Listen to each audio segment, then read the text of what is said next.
1. The Lion. Roger Sands had steel-grey eyes, a straight black line of brows drawn low and nearly meeting above them, thick black hair lightly powdered with silver at the temples, and a clean-shaven, aggressive chin. He had the air of being hard as nails. Most people, including women, thought him hard as nails. He thought it of himself, and gloried in his armor, never more than on a certain September day, when resting in the Santa Fe Limited, tearing back to New York after a giant's tussle in California. But it was hot weather, and he had left the stateroom door open. Everything that followed came from this. Suddenly he became conscious of a perfume, and saw a woman hovering, rather than standing, at the door. At his look she started away, then stopped. "Oh, do help me," she said. She was young and very beautiful. He couldn't stare quite as coldly as he ought. "What can I do for you?" was the question he asked. He had hardly opened his mouth before she flashed into the stateroom and shut the door. "There's a man. I'm afraid." Though she was young and girlish, and spoke impulsively, there was something oddly regal about her. Princesses and girl queens ought to be of her type, tall and very slim, with gracious, sloping shoulders and a long throat, the chin slightly lifted, pale, with great appealing violet eyes under haughty brows, and quantities of yellow-brown hair dressed in some sort of Madonna style. "You needn't be afraid," he said. "Men aren't allowed to insult ladies, and this man hasn't insulted me in an ordinary way. But I'm in dreadful danger. American men are good to women, even strangers. You can save my life, if you will, or more than my life. But there's only one way." Her words came fast, on panting breaths, as though she had been running. The girl had stood at first, her hand on the doorknob, but losing her balance with a jerk of the train, she let herself fall into the seat. There she sat with her head thrown wearily back, her eyes appealing to the eyes that looked down at her. A queer fancy ran through the man's brain. He imagined that a woman being tried for her life might look at the judge with just that expression. "What do you mean?" asked Sands. He had resisted the jerk of the train, and was still on his feet. Instead of answering his question, the girl begged him to sit down. "Can't think properly while it seems as if you were waiting to turn me out," she said. Sands sat down. "I'll hardly know how to tell you what I mean. I hardly dare," the voice went on, while he wondered. "It's a tremendous thing to ask. I can't explain, and if I hesitate it will be too late. I don't know your name, or your character, except what I judge from your face. The way to save me is to keep me in this stateroom with the door shut, as far as Chicago." "Good heavens! That's—" Sands was going to end his sentence with "absolutely impossible." But he stopped in the midst. Her eyes made him stop. It was as if he were pronouncing a death sentence. He was silent for a few seconds. "I'd have to say no, I could not say you were my wife, because everyone knows I've not got a wife. I'll say you are my cousin, say you've come late. I want you to have this stateroom, and I'll take another or a section. I could do that." "Will you?" she breathed. "Yes. I will." He said this almost sullenly. He was thinking, pretty smart new dodge. Neat way to get a stateroom all the way from Albuquerque to Chicago. "I'll go out now and fix things up with the conductor," he promised. "We must settle on a story. You came on board at Albuquerque just now?" "Yes. The last minute before the train started. I have a berth in this car. I thought I was safe, that everything was right for me. Then I saw the man. Not the one I expected, worse. He wasn't in this car, but the next. I saw him standing there. He was looking at some ladies passing through. One had on deep mourning, and a crepe veil. Perhaps he believed it was I. I turned and NLSHED this way. Your door was open, and you looked like a real man. That's all. What about your baggage? I have nothing. I was in a hurry. In what name did you make your reservation? Miss Beverly White. White isn't my real name, Beverly is one of my names. I can't tell you more. All right. The porter will get some toilet things for my cousin whom I'm to chaperone from Albuquerque to Chicago, and who nearly missed the train owing to illness. He'll bring your meals in, as you're not able to leave your stateroom. That's what I'd have asked, she said. 6 Maytien 1 Street. The porter. The porter knows me. Your idea is, he went on, his hand on the door, that the man you don't want to see will TW pretty hard to see you. Yes. When he searches the train and can't find me, I'm sure he's begun the search already. He can't be certain I'm on board, but he won't give up easily. If the deepest gratitude, I don't need consolation. Any other instructions to give before I leave you? No. Yes, there's one thing. Will you take charge of a very small parcel? I daren't keep it myself, in case anything unexpected should happen. It is inside my dress, the girl explained. For an instant she turned her back, then, rebuttoning her blouse with one hand, held out to him in the other a long, thick envelope, unaddressed, and sealed with 3 gold-colored seals. Roger took the parcel. You see how I trust you, she said. This packet is the most valuable thing I have in the world, yet I feel it is safe. You told me you didn't know my name. But if I'm your cousin, you'd better know it. I'm Roger Sands, Roger Sands, the great, what is the word, corporation lawyer? The man who saved the California Oil Trust king. She looked surprised, almost frightened. It isn't a trust, or I couldn't have saved him. That was just the point. How lucky I am to have such a man stand by me. For you will. He slipped the long envelope into an inside breast pocket of his grey tweed coat. It's as safe there as in a bank, he assured her. Now I'll go and make everything straight. If you want me, you've only to ring for the porter and send me word. I won't come till you do send. Whether or no her terror was justified, Roger resolved to give it the benefit of the doubt. Instead of trying to secure another stateroom, he would try to get a section close to stateroom in order to play watchdog. It wasn't difficult to do. The section he wanted was engaged from the next stopping place, but an exchange could be made. The Pullman car conductor took it upon himself to attend to that. Sands' suitcase, coat, and magazines were arranged on both seats, and he sat down to keep guard. The porter had been told that Miss White wasn't to be disturbed unless she rang, except at meal times, when he, Sands, would choose dishes from the menu and send a waiter from the dining car. A few toilet things were somehow procured by the Negro, and handed into stateroom with a contribution of novels, magazines, and a box of chocolates, from Miss White's cousin. Night, Roger realized, would be the dangerous time, if danger there was, and he decided not to sleep. Lying awake wasn't, after all, very difficult, for the portrait of the girl was painted on Roger's mind. He saw things in that portrait he'd seen but subconsciously in the original. He thought that her beauty was of the type which would shine like the moon, set off with wonderful clothes and jewels.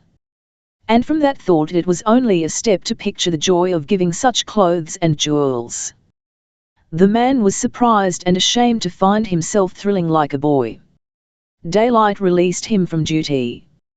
He dressed, and had his section made up. Though all peril, if any, had vanished with the night, Roger couldn't bring himself to leave his post for breakfast until he saw the porter tap at the door of stateroom in answer to a ring. "Hope Miss White's feeling better," he said to the Negro, when the door shut once more. "Yes, sir, she wants her room fixed up. I'm gwan do it right now, but him bound to give ya the lady's message fust. She thought you'd like to hear she's mighty well, considerin'." And she'll thank ya, sir, to order her some coffee and toast. Roger added cantaloupe to the order, and a cereal with cream.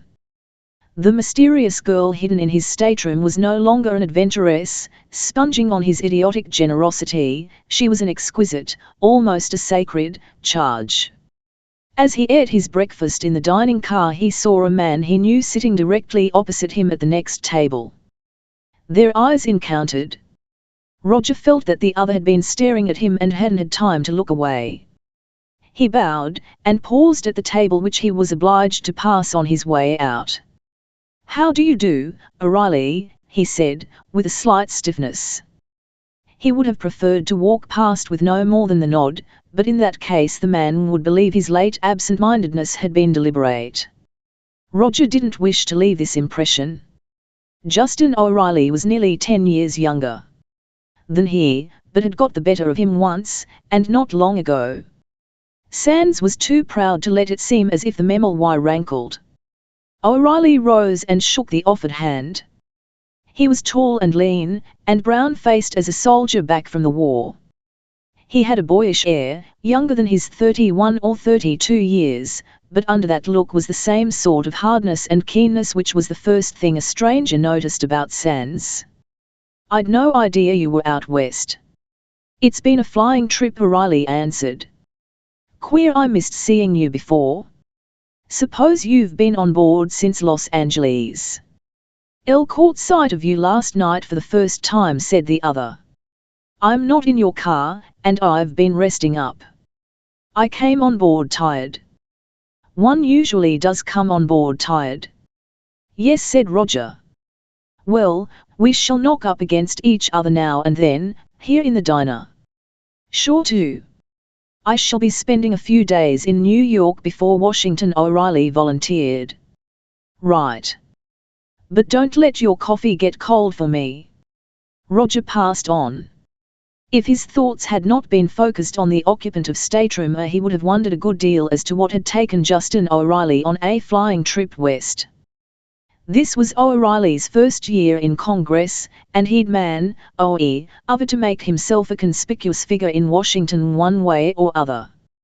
His own present interests could not, Roger thought, be interfered with by Justin O'Reilly.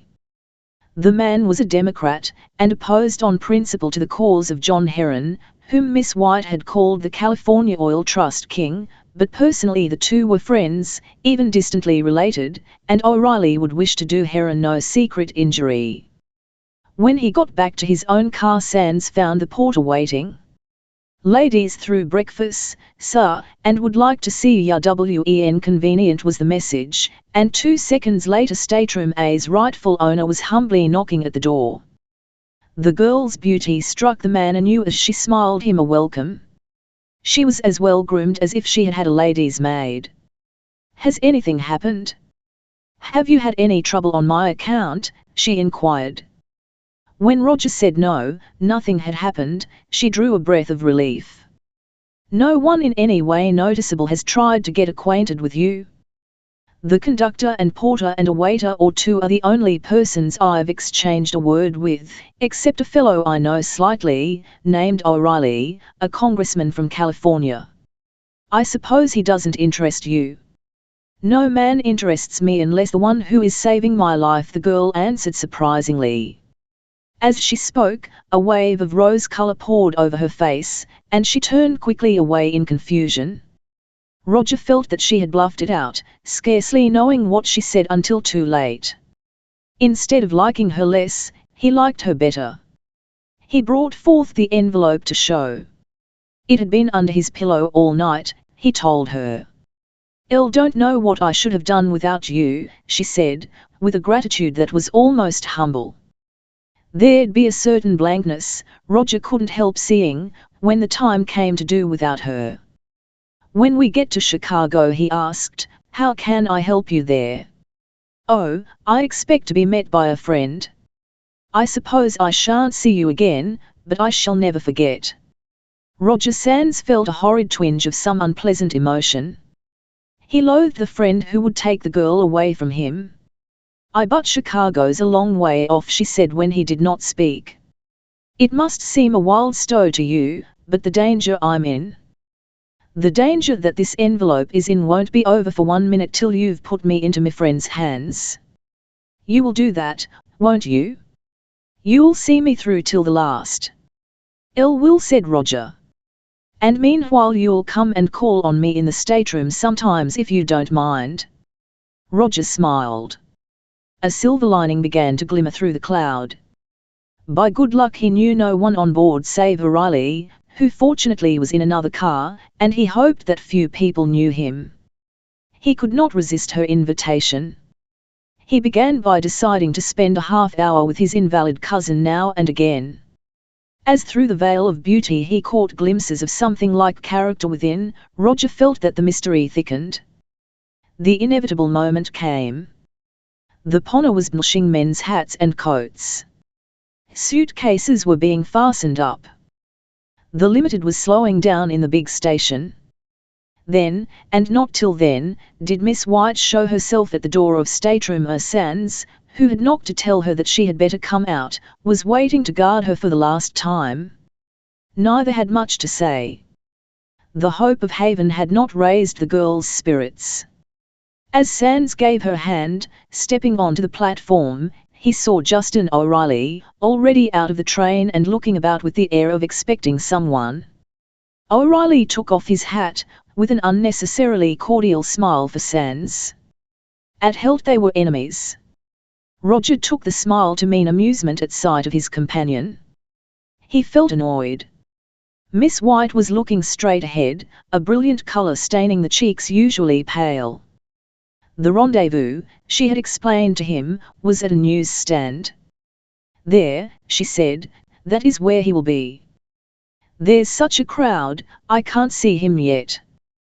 They neared the newsstand, and as Miss White was a tall girl whose head could be seen above the hats of average women, he expected a man to start eagerly forward.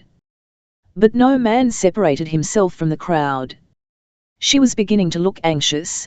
There was no flush on her cheeks now. Where can he be? She said. Something must have happened. Taxi broken down, perhaps. Roger tried consolation. Oh, if only it's nothing worse.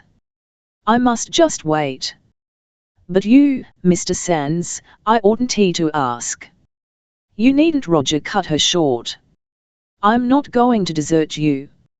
Might have known you wouldn't. He can't be long. What about the envelope? Will you have it now? Roger asked.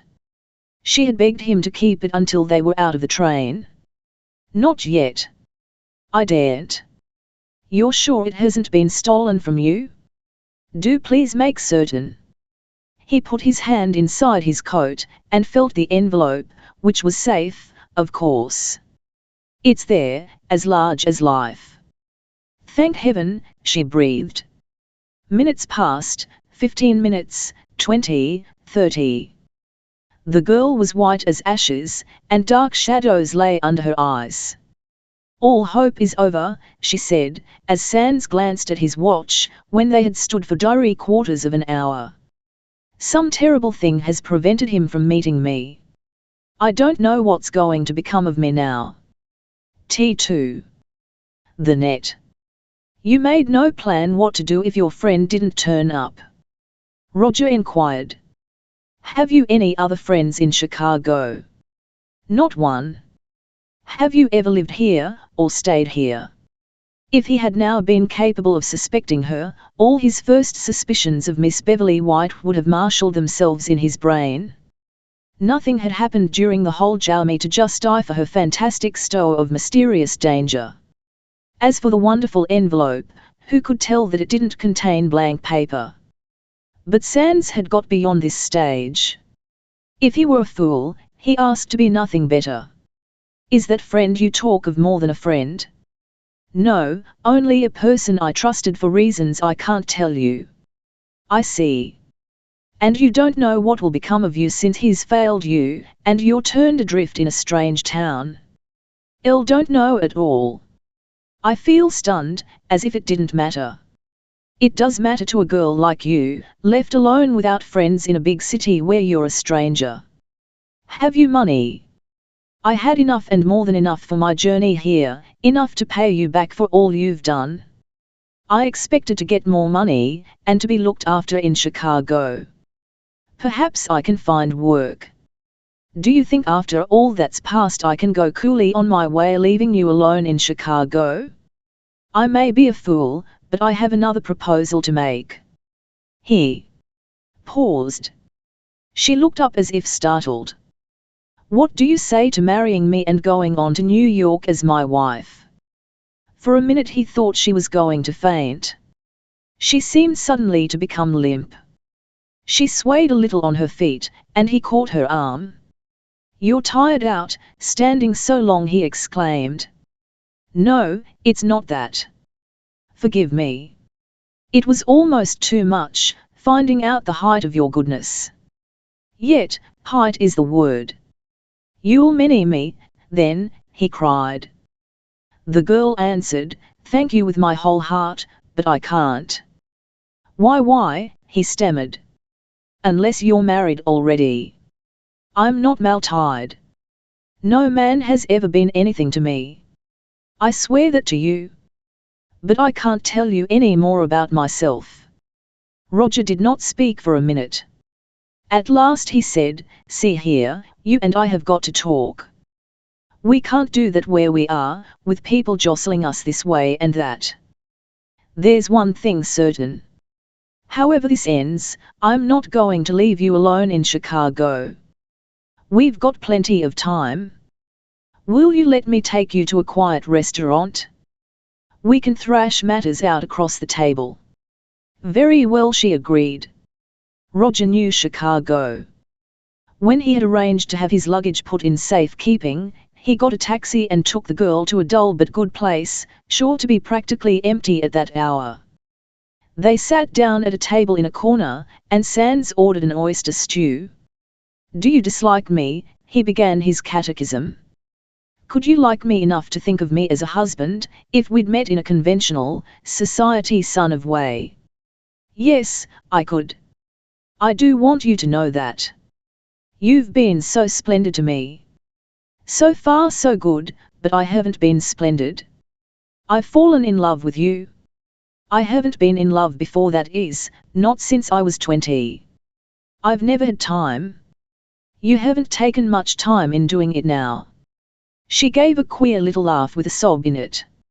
I've learned the lesson that time isn't the thing needed. I want you more than I ever wanted anything in my life, and I'll take you as you stand. You haven't stopped to think to count the cost, she said. Imagine what it would be for a man like you to have a wife he knew nothing about, just a single figure cut off its background, in a picture he'd never seen. People would ask, who was she, and there'd be no answer. They'd not ask me that, said Roger obstinately. And I wouldn't care what they asked each other. I'm not a society man, though I might enjoy putting my wife on the top floor. And I can do that with you if I choose. You say I'm a man of importance. I'm important enough anyhow to take the wife I want, and to put her where I want her to be. Yes, perhaps. But it wouldn't be only for a little while that I'd not be allowed to tell you about myself. It would be for always.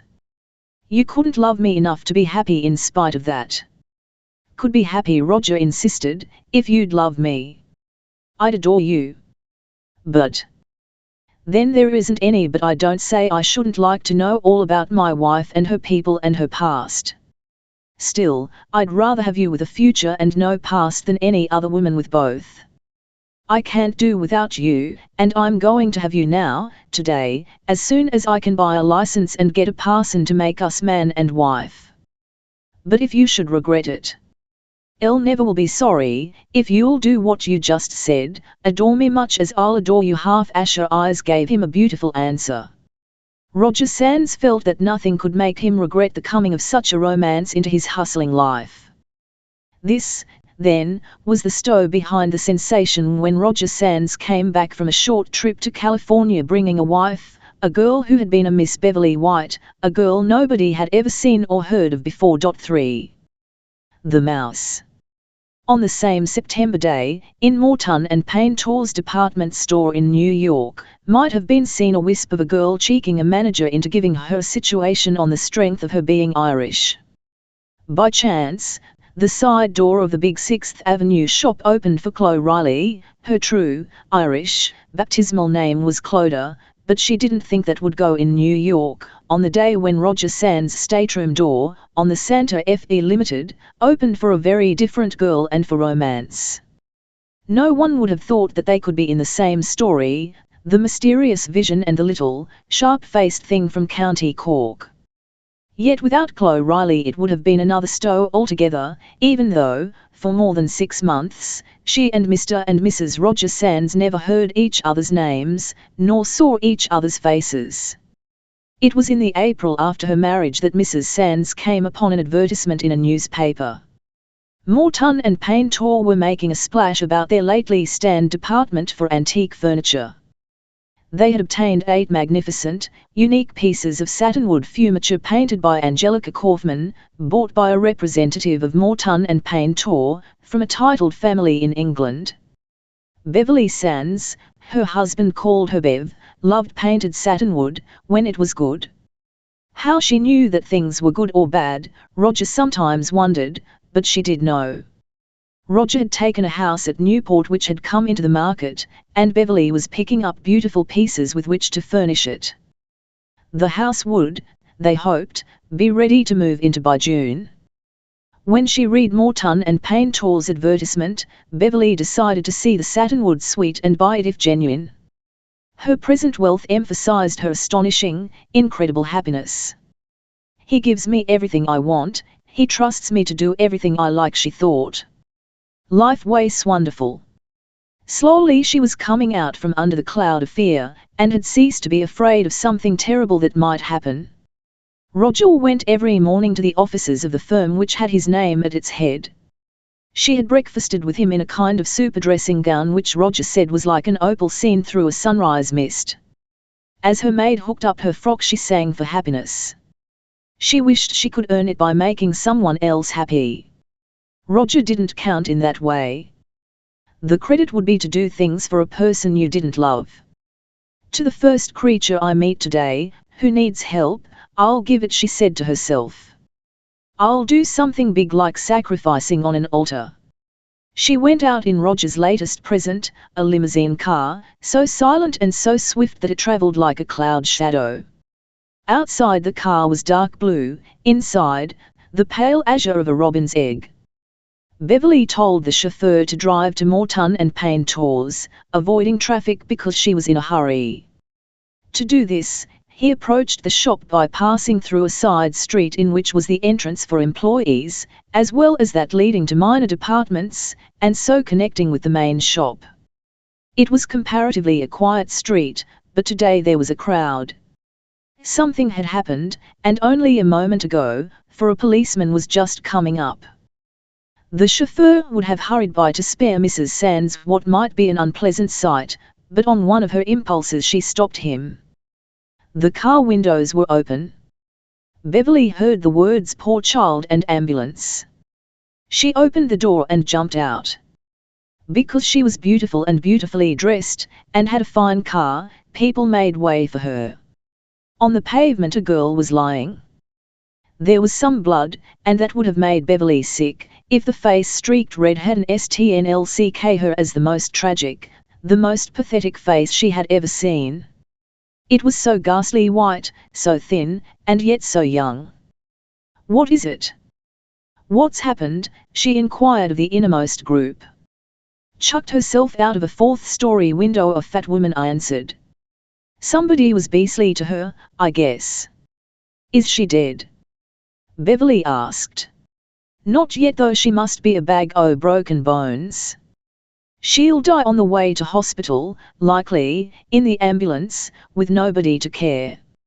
At that instant, as if she heard the terrible words, the girl's eyes opened. It seemed to Beverly that they looked straight at her. Suddenly she remembered her own resolve. It had been almost a vow: "To the first creature I meet today who needs help I'll give it." Here was the creature. If ever there were an appeal in human eyes, it was in these. Perhaps it was an unconscious appeal. Perhaps the brain had been stunned asleep, but the deep-down soul was awake. It was calling to Beverly's soul, and the call had to be answered, or the vow would be broken. Roger Sands' wife dared not break such a vow lest she should be punished and lose her magical happiness. She hated the sight of blood. She wanted to think that, if the girl were dying, she could do no good. Yet, while reason argued, instinct had already decided that this was the claimant of the vow. Beverly knelt down beside the curiously flat-looking body which lay on the pavement. Her dress dipped into a widening pool of blood, but she did not sicken as she had thought she would. And to her own surprise she found her hand stroking back a lock of dark red hair from the upturned face. Poor, thin, child's face. "Don't be afraid, you're going to be loved and cared for," she promised. By this time a doctor had arrived. He, too, knelt by the sufferer. He spoke to Beverly, thinking she had some acquaintance with the injured girl. The police had cleared away the sensation seekers, but the lovely lady of the blue automobile was left in peace. She seemed to be helping the doctor. "Keep off, please, keep off," the policeman repeated. "The ambulance'll be round any instant." But the ambulance did not take its cue. This was strange, for the service was splendidly prompt. A man ran up bringing news that there had been a collision with a trolley. No one was hurt, but it meant a delay before another ambulance could be called and respond. "Can't we take her away in my car?" asked Beverly. "Oh, why shouldn't I have her at my house? She's only a child, so thin and frail. Loving care might save her. I'd have a trained nurse in. I'm Mrs. Roger Sands. You may know my husband's name." The name of Roger Sands was impressive. So was Beverly, and so was the car. The ambulance wasn't at hand, and time pressed.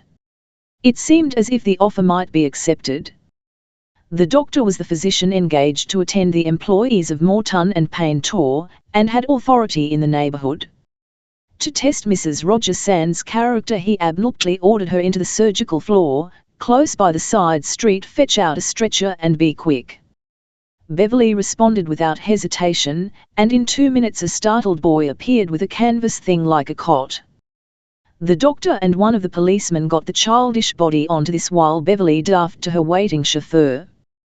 He, Robbins, an elderly Englishman, was furious, but shorn of giving notice then and there, could do nothing save obey. The folding chairs were pulled out, on one was piled the car's best ornament, a large chinchilla rug, and some blue silk cushions. These gave support for the foot of the stretcher, its head resting on the seat, and the other folding chair was taken by the doctor who, sitting there, could hold his patient safely in place. Mrs. Roger Sands scrambled up beside her chauffeur, and did not even notice that the man's face was a thundercloud. Robbins could have cried. His last situation in England had been with a duke. He would still have occupied it, had he not long passed the smart age. Roger Sands had thought him an excellent guardian for Beverly. Robbins didn't approve of America, but he had approved of his mistress. There had seemed to him something queenly about her which reminded him of home, but today he was ashamed of her, to drive through the streets of New York sitting on the front seat beside him, as if she were a lady's maid. Worse than all, her dress, her gloves, were stained with blood. As for the inside of the new car, it would be ruined. The man felt responsible, and believed that his master would consider him so. Sitting beside Mrs. Sands, with the look of an inferior Roman statue on his square face, the chauffeur resolved to see Mr. Sands before the tale of this morning's work could be told by Sands' American chauffeur, who drove him to and from the office. The Englishman decided to bribe the American to lend his job that afternoon. They could arrange an excuse. Harter had a cold. But, as it happened, Roger Sands read of the affair in a second edition of an evening paper while he waited for his car. To see Beverly's name in big letters gave him a shock. He became conscious that somewhere within him had always been a 1101 tour of finding his wife's name in a newspaper, heading scarelines. His first feeling as he read on was of relief. Why, this was nothing. Some reporter had worked up the incident into a romance, and his editor, appreciating Roger Sands' importance, had given it nearly a whole column. On the surface it was a tribute to Mrs. Sands' goodness of heart, but as Roger's rush of thankfulness passed, he began to see an unpleasant side of the business. The reporter had interviewed various persons in the firm of Morton and Payne Torr. He had learned that the girl befriended by Mrs. Roger Sands was employed in the restaurant for women assistants. By certain of these, she had been suspected of small thefts. They had watched her, and it was in the midst of a scene following an accusation, that the waitress had suddenly flung herself out of her fourth stow window. She was an Irish girl not long in New York. Her name was Chloe Riley, and she had been in the employ of Morton and Payne Torr for nearly 7 months. She had made no friends, and was considered mysterious. At the Park Avenue apartment of Mr. and Mrs. Roger Sands an interview had been refused, but the reporter had learned from a servant that, if the invalid were a dear relative of Mrs. Sands, she could not be more lovingly cared for. The largest and handsomest spare room had been hastily prepared, a trained nurse engaged, and a famous surgeon had been called in consultation with the doctor who had undertaken the case. Following these details came a description of Mrs. Roger Sands, gleaned from an eyewitness of the sensational scene enacted in the street. The story developed strangely to Roger. He saw something behind it. He knew things about Beverly which, he understood, few others knew, and saw the affair in another light. Roger's marriage experiment was a success. He was glad that he had taken the girl as she stood. To have what she had called a figure cut off its background out of an unseen picture was better than to have lost forever a figure of such beauty. He believed that Beverly was as good as she was sweet, but she had been right in her prophecy. It was hideous, sometimes, to see her outlined against darkness. The incident had happened close to Morton and Payne Torr's department store. Beverly had been in the habit of going there lately. She might have had a reason for choosing that shop. Indeed, it struck Roger as incredible that even her impulsiveness could lead her so far, for a stranger's sake. Besides, why hadn't she telephoned? It looked as if she were determined to carry out her scheme before he could oppose it. In this mood he went to his automobile. He was surprised to see Robbins, but not sorry, because Robbins had been mixed up in the morning's affair. "What's this I've been reading in the Evening Star?" he broke in. Here was luck for Robbins. He began to excuse himself for the disgrace which had fallen upon the new car. "Was the mistress's order, sir, and I had no choice, but I can't help thinking if she'd known what a mess the blood would make, she'd have let me call a taxi." "Another lining is easily put in," said Roger, coolly, but he was angry for the first time with Beverly. Of all women, she was the one who ought to think twice before doing a thing to get herself talked about, but she never thought twice. As he drove homeward, doubts of her crowded into his mind. At home, Beverly was in the room which had been turned into a hospital ward. The nurse had called her, to announce that the patient had returned to consciousness and had begun asking questions. "Elle saw it would worry her to be put off," went on Sister Lake, "so I told her a few things. She remembered throwing herself out of the window, and the fall, and then waking up, lying in the street. She said she dreamed of an angel girl bending over her. When she heard what you'd done, she insisted on speaking to you." "I'll go at once," Beverly exclaimed. "Just for a few minutes," the nurse hinted. Beverly let herself be led in. The room looked strange to her. The servants, directed by the doctor, and later by the trained nurse, had swiftly, noiselessly made the changes before the girl came back to herself. The curtains had been taken down, and rugs cleared away from the parquet floor. Most of the furniture had disappeared, and on a glass table were a number of bottles. The bed faced the door, and as Mrs. Sands softly entered, a pair of eyes looked at her. Beverly's heart jumped as her eyes met them.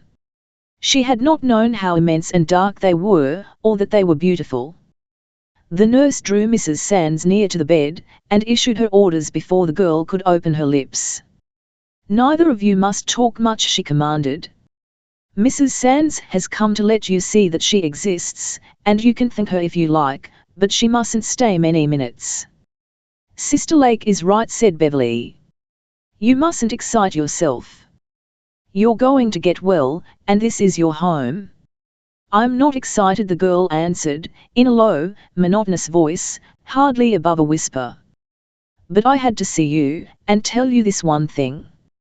I didn't want to live, because I was miserable, and everyone hated me. Still, it seemed awful to die. You saved me.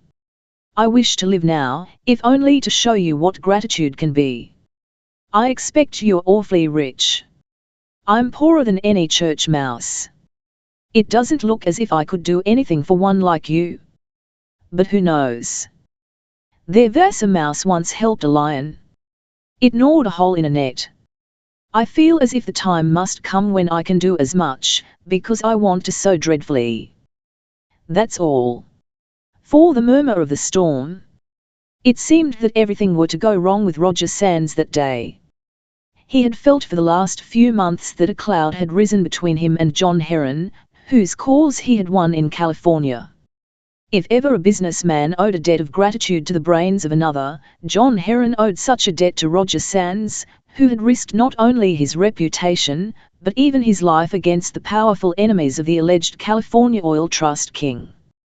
Heron had appeared fully to appreciate this, and before Roger left for New York had been almost oppressively cordial, begging in vain that Roger would visit him and his wife, a famous beauty with Spanish blood in her veins.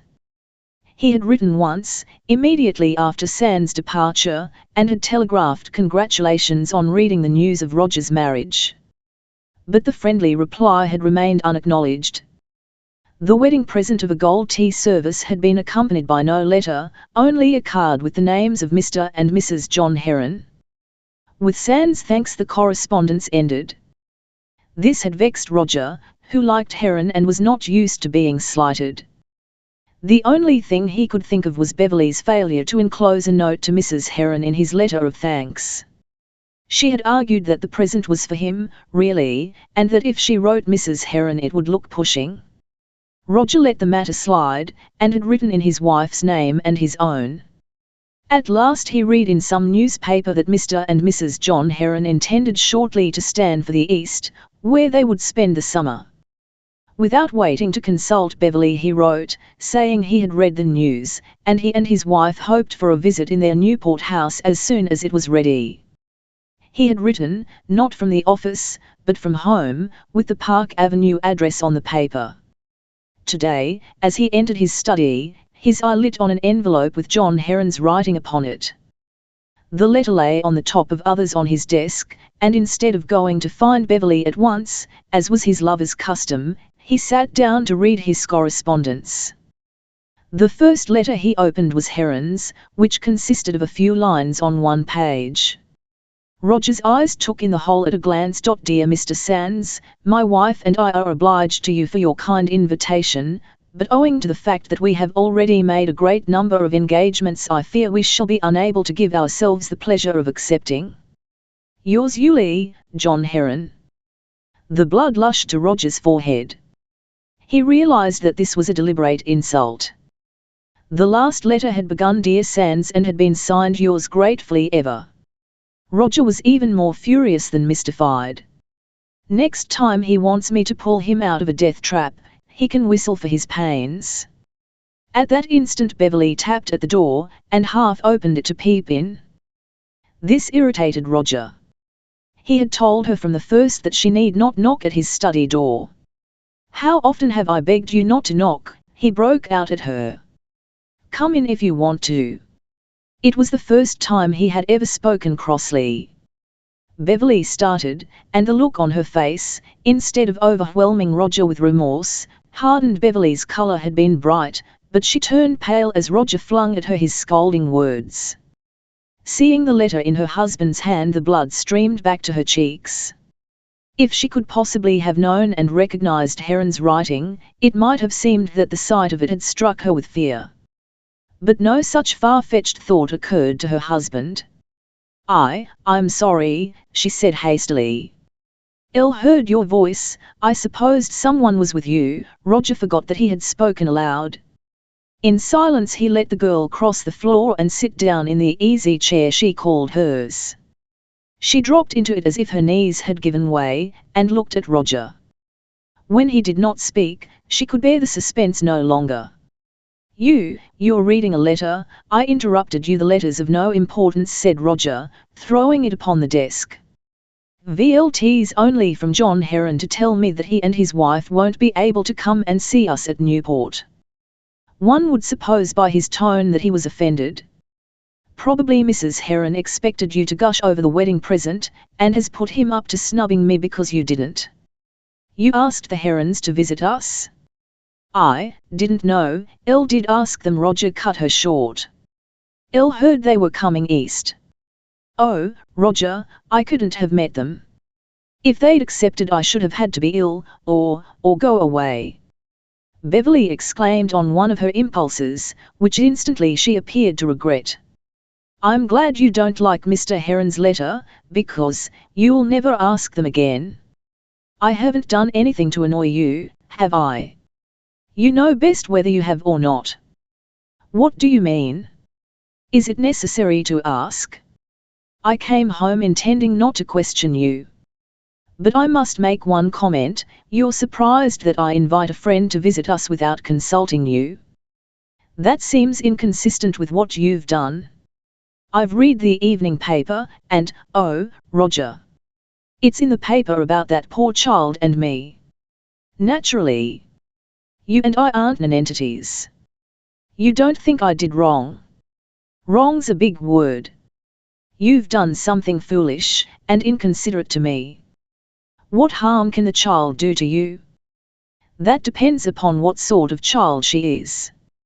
Perhaps you can give me a better account of her than the Evening Star gives." "Can't give you any," said Beverly, in a trembling voice, "except that she was the most pitiful thing I ever saw.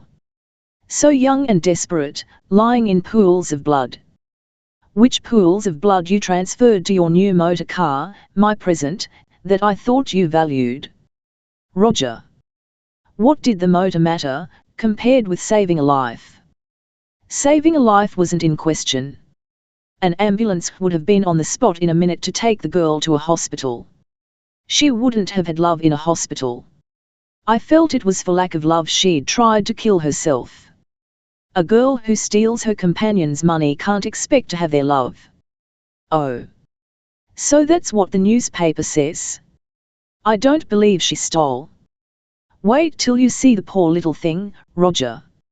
Il don't want to see her. Now she's here, she'll have to stay till she dies, or can be safely moved. I've no wish to be cruel. But when she can go, I want her to do so. I don't mind giving." "You do mind giving faith and sympathy," Beverly burst out. "Why should you take me on faith, and refuse it to another? You knew nothing about me."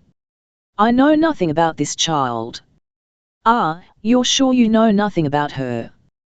His tone was bitter. "What could I know?" she echoed. "I brought her straight home, and she hasn't been able to talk except a few words. It occurred to me as rather odd you should do so much for a complete stranger." "Oh, I see.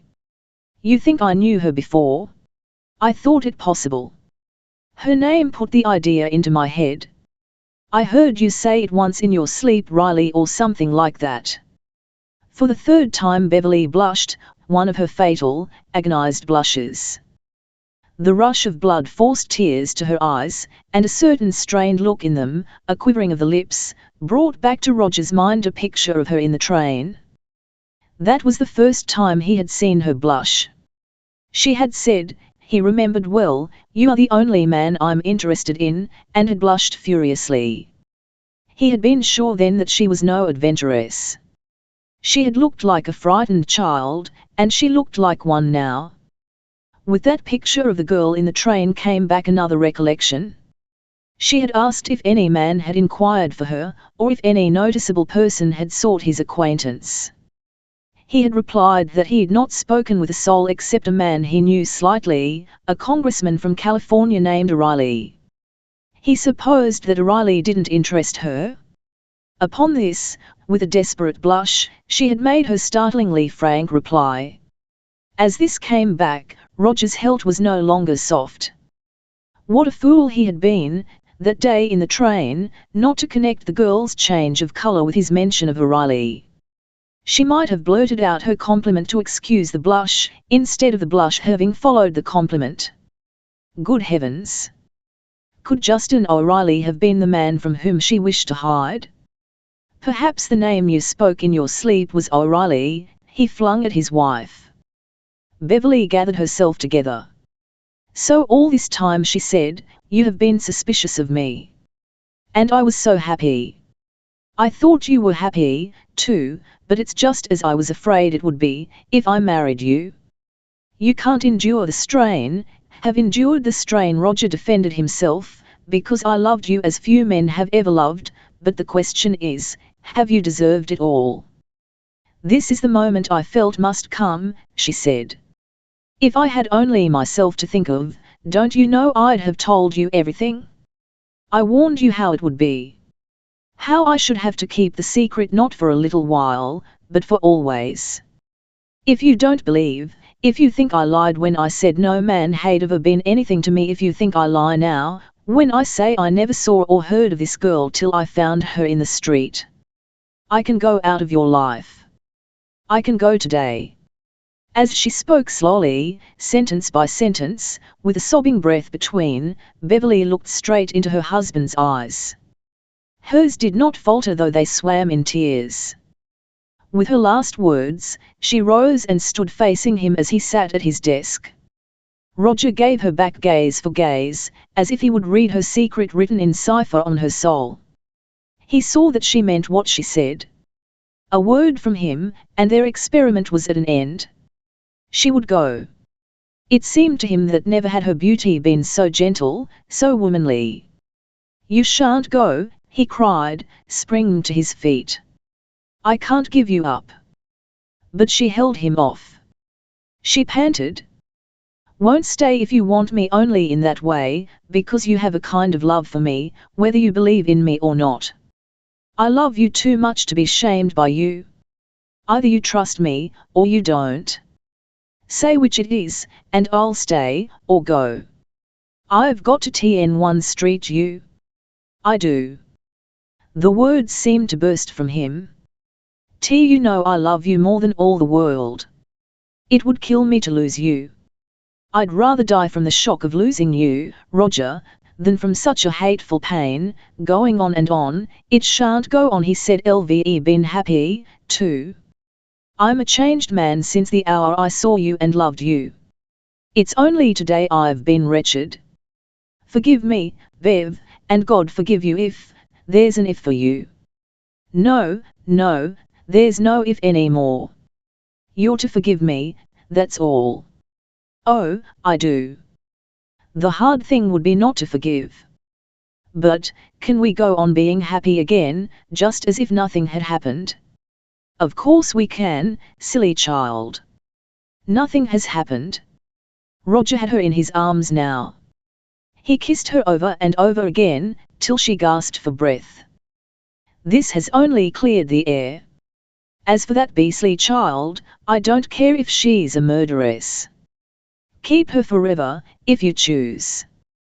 Train her as your maid, but she's not beastly. And she's not the kind to have for a maid. I think she's a lady. She seems, well, do whatever you like with her. Can I go further, to show you I want to atone? No, you can't, Roger. Beverly nestled her face into his neck. Adore she closed her eyes, but opening them she happened, looking over Roger's shoulder, to see John Heron's letter on her husband's desk. A faint shiver ran through her body, and Roger felt it. What's the matter, my darling? He asked. Nothing, she answered. A mouse ran over my grave.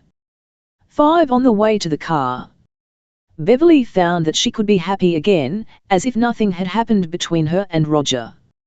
For one thing, it was wonderful to feel that she had the power to save a fellow being, and wonderful to be worshipped as Chloe worshipped her. Of course, Roger worshipped her, too, but it was Beverly who looked up to him. Chloe looked up to her. When Beverly went into the room presided over by Sister Lake, the child's great black eyes dwelled upon her as the eyes of a devotee upon the form of a goddess come alive. Roger Sands' wife felt simply that she was repaying God for saving her, by what she was able to do for this Irish girl. As soon as Chloe was allowed to talk, she insisted upon telling Beverly about herself. There was, apparently, no romance or mystery in the story of her 18 years of life. Her mother had died when she was less than 3, but Chloe could remember her perfectly. It wasn't only the photograph she had, a badly taken one of a young woman with a baby in her arms, but she could see her mother's colouring. Oh, such lovely colouring! Not dark red hair, like her own, but gold, and eyes more brown than grey. And mother had been only 24 when she died. Chloe had to admit that most of what she knew of mother was from the sisters who looked after the orphans.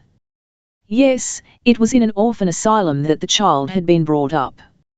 About father she knew nothing, except that mother had lost him before her baby was born, and that he came from America. Evidently his name had been Riley, because mother was Mrs. Riley, and Chloe was Cloda because that was a name in mother's family. The sisters had been particularly kind. Mother had given Chloe into their care, because she lodged, and had fallen ill, in the street of the orphan asylum. There had been a little money, which was placed in a bank for the child. The sisters had known that mother was a lady, but the orphan girls, when they grew up, were supposed to be put into service. Neither Chloe nor the sisters had wanted her to be a servant, and when she was 16 a situation was found for her as companion to an old lady. Chloe stuck it out for nearly 2 years. Then she ran away and sailed for the United States, her unknown father's land, with the £60 which was her fortune. This money was all spent, and she was nearly starving when she snatched at what she could get with Morton and Painter. But I just couldn't eat and dress on my wages, Chloe explained, in her soft, rich voice, rather deep for so young and small a girl, and made creamy by a touch of Irish brogue. One has to do both in New York. I was so hungry all the time, if the girls left a CNLST on their plates I used to hide it.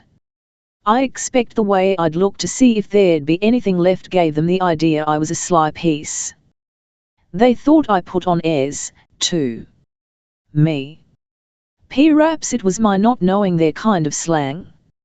And it's true I did steal once, or almost the same thing as steal. There was a dollar bill on the floor under a table one afternoon. Instead of trying to find who was the owner, I slipped it inside my dress. I must have been nearly off my head, or I'd never have done it, darling Mrs. Sands. When the time came to go home to my room that night, I didn't go. I went to a restaurant, and I ate. I ate a whole dollar's worth of dinner, just so I couldn't give any money back if I changed my mind next day. Well, next day was the day you know of. And what with knowing I was a thief, and the girls knowing it, too, though there was no proof, I thought the best thing for a lost child was to die. Beverly had by this time made everything right for Chloe at Morton and Painter's. Indeed, Mrs. Roger Sands having taken her up, she had become quite a classic figure of romance among her late enemies. When Beverly told the girl that when she got well she wouldn't have to go, but could stop and be a sort of secretary, Chloe Riley almost had a relapse from the shock of joy. By the end of May CIO's broken ribs had mended. The first day when she was up and dressed, able to go downstairs, and out for a spin in the renovated blue car, she was a different-looking girl from the battered wisp of humanity whose blood had stained the robin's egg cloth and silk. It was Sunday, and Chloe was bumming with excitement. She was to meet her angel's husband for the first time. She had pictured him a dragon. The angel loved him, but the angel was such a saint, and would love any old husband.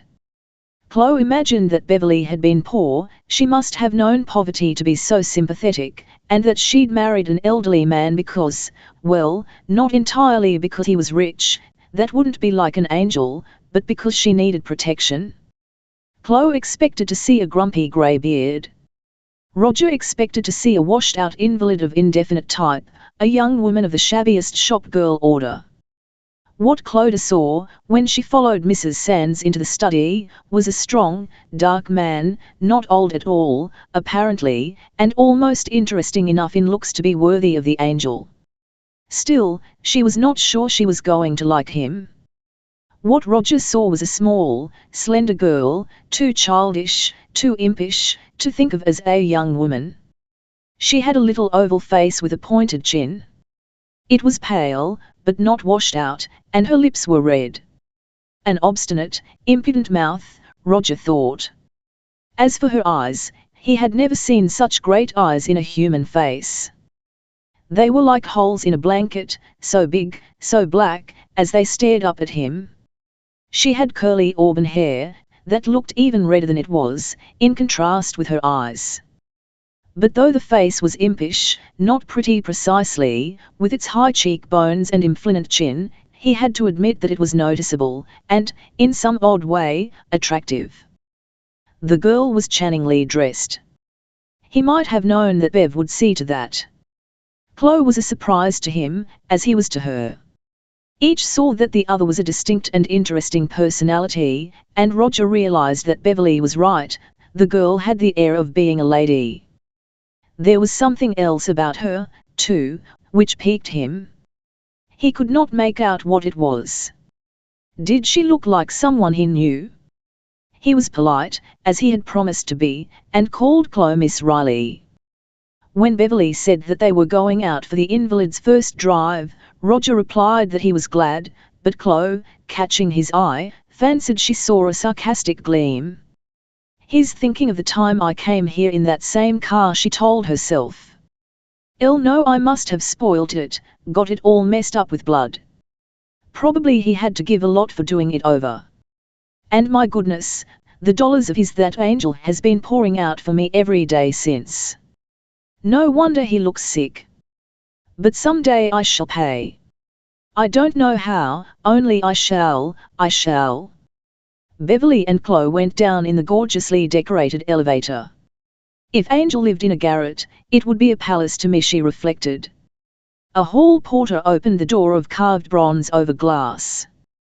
Without seeming to look, he took in every detail of the slim figure in white cloth, the small white hat tilted over the dark red hair, the tiny white shoes, the dainty ankles in silk stockings. Chloe could have laughed aloud. Of course, the giant in livery knew the whole story. He was contrasting the way she came out with the way she had come in. Drawn up at the pavement was the glittering blue automobile, with the statuesque robins at the wheel. Chloe remembered both, with a queer, sick pang. She had not been wholly unconscious when the stretcher was pushed into the car. What I owe this darling woman, was the thought she breathed like a prayer. As the two crossed the pavement, tall, beautiful Beverly and quaint little Chloe, a man who must have been loitering close by stand toward them with a limping step, and took off his hat. "Is this Mrs. Roger Sands?" he asked. Beverly stopped short, within a yard of her car. For such a graceful, softly moving person, her movement seemed jerky. Chloe glanced from the man to Mrs. Sands in surprise. One would say the angel looked frightened, only that would be absurd. Besides, the man wasn't a creature worth being afraid of. He was short, and very thin, as if he had been ill. He had a nice face. Sallow and sickly it was, like a prison bird, with hollows under the red-rimmed eyes. He was badly lame, too, if he wasn't pretending, and altogether, in spite of her newly mended ribs, Chloe felt that she herself would be equal to knocking him down. "Yes, I am Mrs. Sands," Beverly answered, as if against her will. "Don't, but perhaps someone has sent you with a message." In a way, yes, that's it, said the man. I had a message for you. I'm the man sent to meet you in Chicago, the 21st of September of last year. 6. The parcel with the gold seals. There was a second of suspense for Chloe, and then Beverly spoke quietly. Oh, I see. That's very interesting, she said. Hope the news is good. It's a long message, the man answered. Was told to let you have it in person.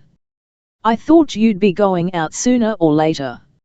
If your husband had been along, I'd have left a line, but never mind what you would have done, please. Beverly cut him short.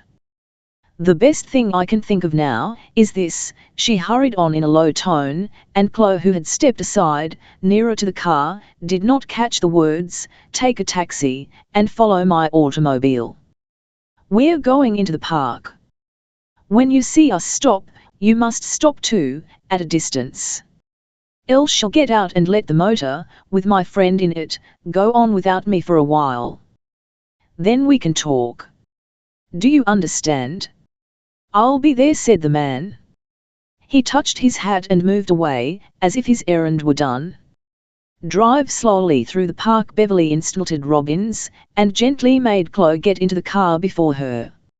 I'm so sorry to have kept you standing, dear, she said. I hope you don't feel weak or tottery. Chloe did feel very weak, not from fatigue, but from excitement. She replied that she felt grand. And Mrs. Sands forgot to say that she was glad. The girl glanced at the older woman, and saw that she was staring straight ahead, with a withdrawn look in her eyes, which told that she saw nothing.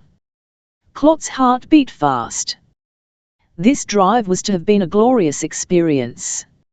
She had seen Central Park more than once, and had walked there, miserable in her loneliness. Now, though she looked out of the window, it was to let Beverly feel that she was not being stared at. The girl saw only a blur of color, as if a kaleidoscope turned before her eyes. At last Beverly spoke. Dear child, she said, I'm sure you understand that the man who was waiting for me brought a message I'm anxious to hear. And, I'm sure of another thing, that I can trust you. I'd die any minute for you, sure I would, she cried. Believe you would. But I don't want you to die.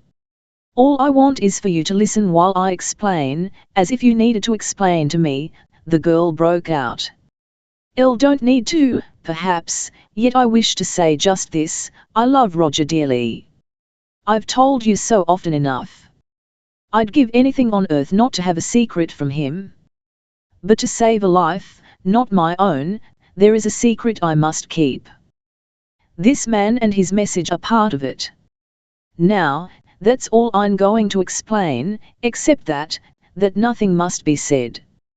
I'd bite my tongue out sooner. Chloe protested. Thank you, dear.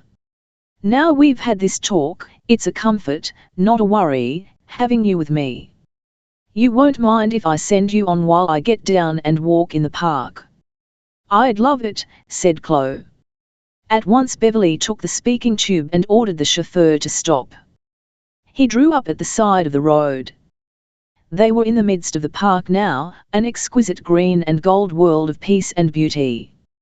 I'll feel like taking a little exercise, Beverly said to Robbins, as she stepped out of the car. Miss Riley isn't strong enough to walk. Go as far along Riverside Drive as Grant's Tomb, and then come back, but slowly, so she can see everything. You'll find me waiting here. It seemed that Robbins carried out his instructions too laboriously. Chloe didn't like the ferret man, and she didn't believe that Beverly liked meeting. When at last Robbins brought the car back to the rendezvous, there was the tall, graceful figure in grey, standing alone.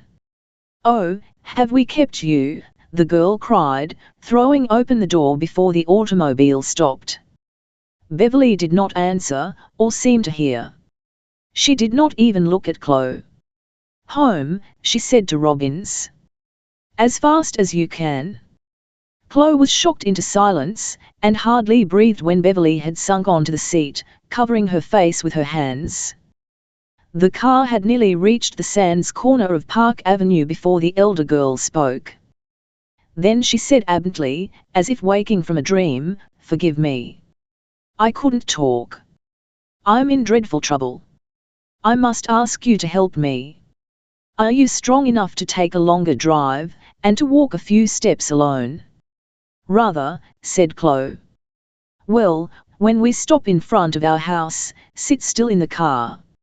I don't want Sister Lake or Roger to know we're back. I'll run in, get a parcel which must be taken to a certain place, and give it to you. Then Robbins will drive, I'll tell him, to a hotel on Broadway, called the Westmoreland. I never heard of it before, but it seems that it's near 33D Street, and quiet and respectable. Go into the restaurant and order tea. While you're there, that man you saw will come into the room, and you'll hand him the packet. That's all." "It sounds too easy," Chloe said. "I hope it will be easy. I'll bring you a latchkey when I come down with the parcel. Let yourself in when you get home, and go straight to your room. I don't want you to fib, but try to make it seem to Sister as if we'd just come back. She'll think it's strange if she knows I've sent you out on an errand by yourself." "She shan't know," the girl promised. "You are a comfort. You see, I told Roger I'd be at home by 4, and I couldn't be, till long after if I took the parcel myself. I shall only just be in time as it is. Here we are at the door. Now I'll rush. In 5 minutes I hope to be with you again. Oh, if only Sister Lake isn't at the window." The 5 minutes passed, and Beverly didn't return. Chloe watched the silver gilt clock under the vase of violets. 10 minutes, 15 minutes, no Mrs. Sands. The girl was wondering whether she ought to wait indefinitely, or seek her friend to see what had happened when Beverly appeared. She was breathless with haste. "Here, take this, and do just as I told you to do," she said, thrusting into CIO's hands a bag, not a parcel. "Inside you'll find what I spoke of, and money to pay for your tea. I had to hide the parcel. I can't stop to explain more now." She turned to the chauffeur, and hastily ordered him to drive to the Westmoreland Hotel. Miss Riley had to meet a friend there. Robbins must wait till she was ready to come home. Only as the car slowed down in front of the third-rate hotel did Chloe touch the hasp of the grey suede bag. It was not locked, and save for a crumpled dollar bill, its sole contents was a large, unaddressed envelope fastened with 3 gold seals. On each of these seals was the same elaborate monogram, which Chloe did not try to make out, but it was not composed of Beverly Sands' initials. Evidently the parcel had been crammed into the first handy receptacle, for it was all but too big to go in, and Chloe found it difficult to extract without damaging the seals. Leaving the bag on the seat, she hid the envelope under the smart, white cloth cape which went with her new frock. The restaurant of the hotel opened off the hall. At that hour, a little after 4 o'clock, there was no one in the room but a waiter. Afternoon tea was evidently not a daily custom of the Westmoreland's guests, but when it was brought at length, the ferret man had not yet arrived. "Oh, dear, what shall I do if he doesn't come?" Clodagh asked herself, thinking fearfully about the chauffeur, and about Sister Lake. Just then the face of the ferret man appeared at the door. He glanced about, fixed the girl with his red-rimmed eyes, slouched into the room, and limped briskly to the table.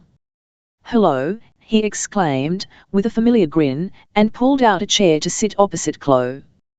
He kept on his hat. His breath reeked spirits, and the girl was disgusted, but she was the faithful servant of Mrs. Sands, and the waiter was staring. "Here's the parcel Mrs. Sands sent. She particularly wanted me to get back as soon as possible." The long envelope, with the gold seals uppermost, was lying on the table. Chloe removed a napkin she had laid over it, and pushed the parcel across the table. As she did this she rose.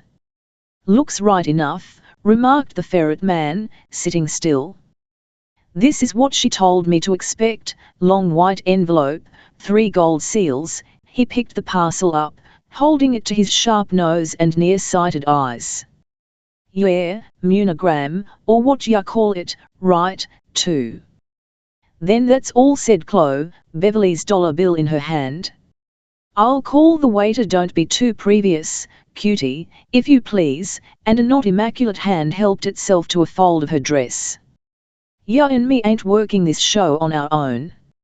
You're for Mrs. Sands, I'm for someone I guess is even more particular than her. It's as much as my job's one to let ya make your getaway till I've had a squint inside this year envelope. Mrs. Sands didn't tell me there was anything to wait for after I'd put it in your hands," Chloe objected. "Don't see it's me that's got to see. Now ya keep your hair on, girlie, while I lamp this thing. No good trying the sneak game, because I'd be onto ya like 1,000 brick before ya took a step. I've no intention of running away," Chloe assured him, with a dignity copied from her idol. NLRS. Sands has nothing to hide. The man chuckled, as with a knife taken from the table he opened the envelope without breaking the seals. He did this slowly. Chloe sat down again. The ugly hands drew out from the envelope another smaller envelope. There were no seals on it, but the flap was stuck with gum. The man swore under his breath as he used the knife again. Chloe was deeply interested. Her idea was that the fellow would pull out a quantity of greenbacks, but in an instant she saw that she had guessed wrong. There were many sheets of paper folded together, at least a dozen, and this seemed to astound the man.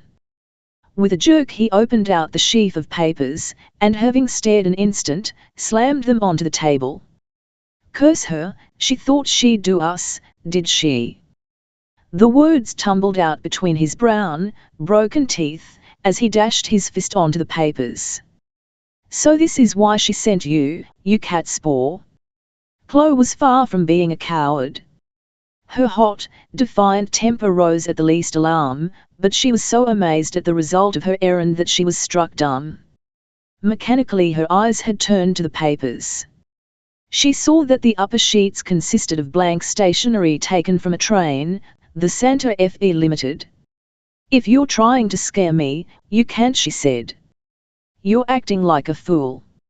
If something's gone wrong in your business, it isn't my fault, and I'm sure it isn't Mrs. Sands. If there's a trick, she's tricked, too. Try to have common sense." The girl's fearless gaze and quickly spoken words calmed the man. "It's damned rot to say my lady who stayed at home ain't in the trick. Why, dumbhead, this paper shows she was on board the Limited. Gee, don't I have cause to know that? It's easy as sliding off a log to see what she done. She helped herself to what was in this year envelope, and filled it with train stationery. Then she sealed it up with the same kind o' seals. Stole the stamp and wax on purpose. Thought she could get away with it. I take off my hat to her. "I'll know nothing except that I agreed to bring the parcel," said Chloe. "You go back to her ladyship as fast as you can scamper, and tell her I wasn't soft enough to bow myself off the stage without peepin' at what Santa Claus had put in my stockin'. Tell her 'twould only been a matter zero time if I hadn't peeped. As it is, it's a matter zero less time. Tell her life will pay for this, and she jolly well knows whose." The man had ceased to bluster, and now that he had got himself in hand again his fierce eyes and his low, hissing voice thrilled the girl as his threat had not thrilled her. This time he allowed her to rise, which she did, tottering slightly. She had forgotten about paying for her tea, but the dollar bill lay in a crumpled wad on the table. The man placed one of his oddly repulsive hands over it. "I'll see to the waiter," he said. "I'm staying in this hotel. You cut along and tell your lady friend she's got till 10 o'clock tonight to explain herself, not a minute more. Good day to you, Miss Baby Doll." Without answering, Chloe walked out of room, ashamed that her knees were weak, and hoping that she could get safely to the car without making a fool of herself. Physically, it was a great relief to lie back against the soft cushions of Robin's egg blue, and shut her eyes. What would Angel do when she heard how dreadfully the errand had failed? Chloe had forgotten the difficulty of making Sister Lake believe, without a fib, that she and Mrs. Sands had only just come in from their drive together. But she remembered as she went up in the elevator. It was then late now, long after 5. Sister was sure to be cross, but if she were cross only with Chloe, and not Mrs. Sands, that wouldn't matter. Few things work out according to expectations. Sister Lake had been at the window, it seemed, when the car brought back Mrs. Sands and Chloe before 4 o'clock, and had been alarmed when the former descended to hurry alone into the house. "Was afraid you'd fainted," she said when Chloe arrived at last. "Flew out of this room to go down in the elevator, and bumped into Mr. Sands in the hall, and while I was apologizing and making him understand she appeared on the scene. My goodness, the fat is in the fire." Chloe thought desperately. Aloud she said, "Well, she said you wanted to go to tea with someone, and she was hurrying to her room to get money for you, so that you could stand treat." "I objected, as I had a right to do," went on Sister Lake. "You're still my patient, if my time is up tomorrow. And if you have a relapse I shall be in a nice fix, as I'm due at Mrs. Jardine's Tuesday morning. Mrs. Sands really acted very queer, she was so determined you should go. Even when her husband backed me up, she was as obstinate as, if she wasn't such a sweet woman, I should say a pig." "It was my fault," pleaded Chloe. "I'm not tired a bit." Yet as she argued, a voice was saying inside her head, "No wonder the poor darling was a long time coming down with the parcel." But this, though exciting enough, was as naught beside the great question, what would Beverly say, what would she feel, when Chloe had to confess all that had happened at the Hotel Westmoreland? 7. The Queen's Pearls. Roger also had a secret that Sunday. He waited for Beverly and Chloe to be gone, reminding his wife that she had promised to be back by 4, and then called up the Belmont Hotel by telephone. "Give me Count Lavoresco's room," he said, and presently a foreign conception of the word hello rumbled through the receiver. "Hello, Count," Roger replied, recognizing the voice. "My wife's safely off. I'll send my own car round at once. Now you've got the letter of confirmation we can settle our business." "What? You're ready?" "Thank you. My man'll be at the hotel as soon as you can get down. Goodbye." 15 minutes later a dark, dapper, elderly man with magnificent eyes was ushered into Roger's study. "You've brought the pearls, of course?" Roger asked. "Yes, Mr. Sand, I bring ze pearls," announced Count Lavoresco. "And the letter from the Queen?" "I from Her Majesty's secretary," Count Lavoresco corrected. "Here it is." He drew from a breast pocket a square envelope with a crown and a monogram on the flap. This he handed to Sands, and as the latter opened it, he took from another pocket a pummel velvet box, oval in shape, about 8 inches long by 2 in height. On the cover appeared a gold crown, and the same monogram as that of the envelope. Roger had seen this box and its contents, so, instead of watching a tiny gold key fitted into a miniature padlock, he read the letter authorizing Count Lavoresco, in the name of his queen, to sell in America a rope of pearls, for the benefit of the soldiers' orphans of her country. "This clears the deck," remarked Roger. The cover of the oval box was raised, and lying in a series of concentric grooves he saw the pearls which he intended to buy for Beverly. They were 250 in number, as he knew, and were graduated in size, the largest being as big as a giant pea. All were exquisitely matched in shape and color, and the one fault, if fault existed, was a blue whiteness disliked by some connoisseurs. Roger was aware, however, that Beverly loved snow-white pearls. "Any minute Simon Lecourt may be here," he said to Lavoresco. "When he's looked at the things, I'll sign and hand you my check for $260,000. Lavoresco smiled under his dyed moustache, but the wonderful eyes, for which men of his race are famous, lit angrily. "You are the most elegant of gentlemen," he exclaimed. "Your great Franco-American pearl expert, he has valued the pearls one time already at his own place, under your eye, Mr. Sand. Now he is to come to yours. Mais it. But you must take me a smart one, sir, if I could change false things for real in the last minute. I'll think some other smart men might have changed them without you or me being smart enough to know the difference," Roger explained. "I'll believe in making a ship watertight before she goes to sea." "You are right," Lavoresco said, shrugging his shoulders. "I am pleased once more to meet the expert. Mr. Simon Leckert," announced the butler. At 3:15, the cheque having been signed, Roger was shaking hands with the jewel expert he had summoned, and bowing to Count Lavoresco. The pearls were his, and he was impatient for Beverly. In 5 or 6 minutes she ought to arrive. Beverly stepped into the lift as Count Lavoresco and Simon Leckert stepped out. As they passed she heard Roger's name, and her heart jumped.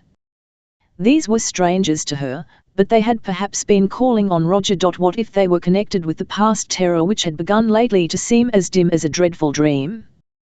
What if they had been telling Roger? Such a thought would not have come, save for the scene she had gone through. With her nerves keyed to breaking point she went up to her own floor with somewhat the sensation she might have had in stepping from the tumbril to the guillotine. It was all she could do not to scream at Sister Lake in the hall, and when Roger appeared also it seemed to Beverly that she would faint. Roger did not share the nurse's interest in Clot's outing, but he wanted Beverly. "Good girl," he exclaimed, trying to be gay. "You're back ahead of time. Send one of the servants down with money for Miss Riley. Come into the study, I've got something to show you. When you've seen it you'll know why I asked you to be home by 4. "I'll be there in a minute," Beverly answered. "Let me take off my hat first. I've rather a headache." She turned toward her room, hoping that Roger would wait in the study, thus giving her a chance to find what she had to find, and take it to Chloe in the waiting auto. But Roger, remorseful already for his disloyal thought connecting her with O'Reilly, followed. "If you'd a prophetic soul," he said, "your headache would go. Are you good at guessing, Bev?" The girl was at her wit's end. Already she had almost fibbed, in explaining Clot's errand. If only, now, she could have 5 minutes' grace. "You ought to know I never guess anything right." She laughed. "It's not quite 4. Show me the wonderful thing just as the clock strikes." Roger pulled out his watch. "All right, baby," he teased her. "You've got just 3 minutes and a half.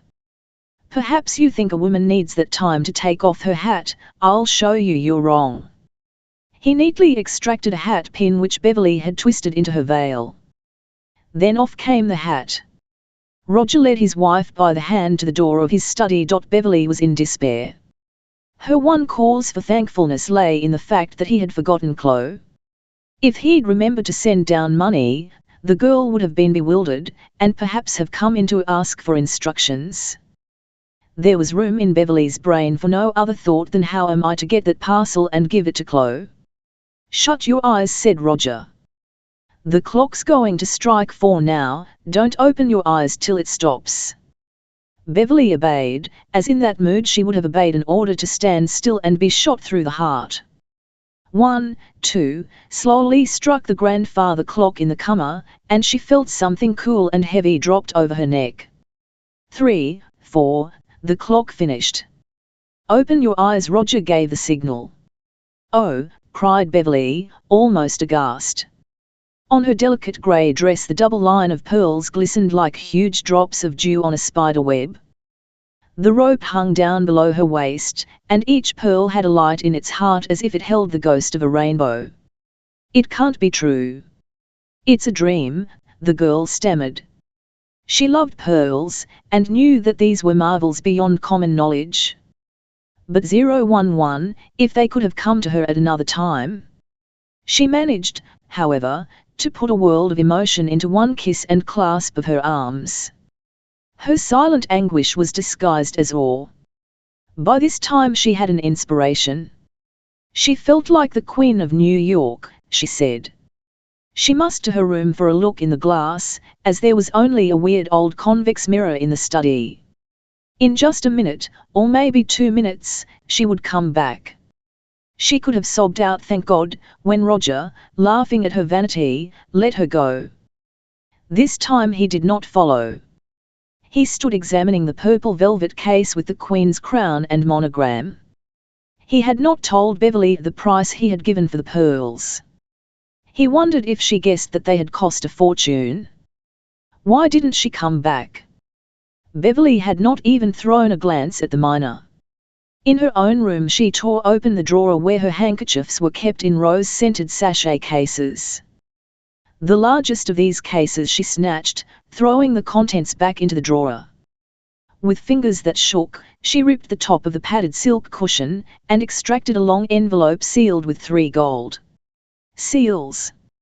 She would hardly have remembered the Queen's pearls had the rope not caught in the key of the drawer as she turned hastily to go. Before she could save it, the string broke, and pearls big as peas began falling like hailstones. With a cry, she caught the broken ends of the rope together, dragged it over her head and bundled it into the drawer among scattered handkerchiefs. She did not even stop to close the drawer. As for the fallen pearls, a dozen at least, there was no time to think of them, or of what Roger would say when he heard of the accident. Crushing on her hat, which still lay on the bed where Roger had thrown it, she ran from the room, stuffing the envelope into her handbag. Luck favored her. She got out of the flat and into the lift without being seen. When 5 minutes had passed and Beverly was still away, Roger decided to join her. He opened the bedroom door, and looked in. Something rolled away from Roger's foot on the threshold.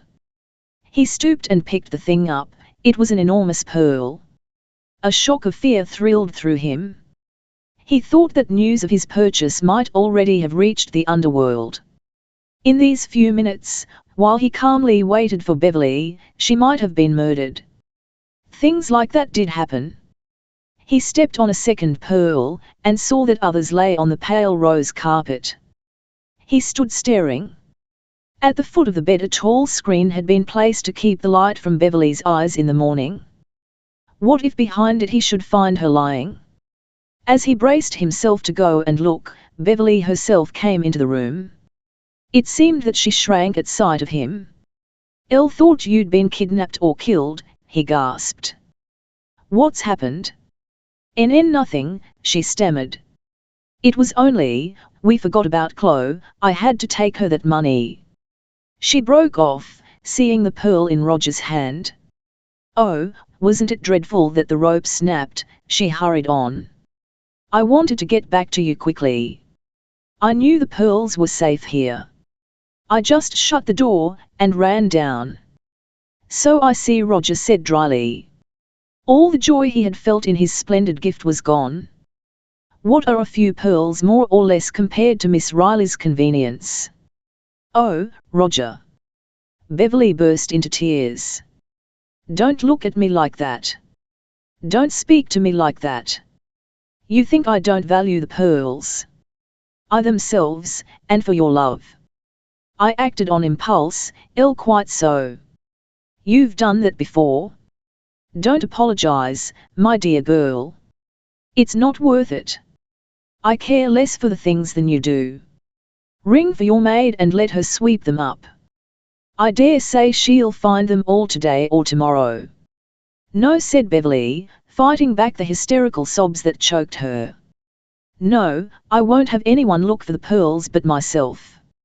Unless you, Roger, would show your forgiveness by helping me." "I have an appointment," he answered. "I'm late for it now. I shall have to go at once." It was not true. He had no appointment. But he felt that he must be alone, and out of doors, in the fresh air. Chloe Riley, returning from her errand at the Hotel Westmoreland, did not see him as she tripped from car to door, but Roger on his way home saw the girl hurry in as if each second were important. Hardly had she vanished when a man strolled round the corner. He was walking slowly, and looking up at the facade as if interested. Roger, at the farther end of the block, recognized Justin O'Reilly. 8. Beverly talks. Chloe remembered Beverly's instructions, and went straight to her own room, but the threat of the ferret man rang in her ears. "Tell your lady friend Life will pay for this. She's got till 10 o'clock tonight, and not a minute more." It was now after 5, and Sister Lake was firmly bent upon undressing her charge. Chloe had to let herself be tucked into bed. Meekly also she received the order to lie quite still and rest till dinner time. Rest. As though she could rest, not knowing what ought to be done next to help the angel. A passive plan occurred to Chloe, which could do no harm, and her quick wit suggested how best to carry it out. "I'll be as good as gold," she promised, "if you'll forgive me, sister, and do me a favor.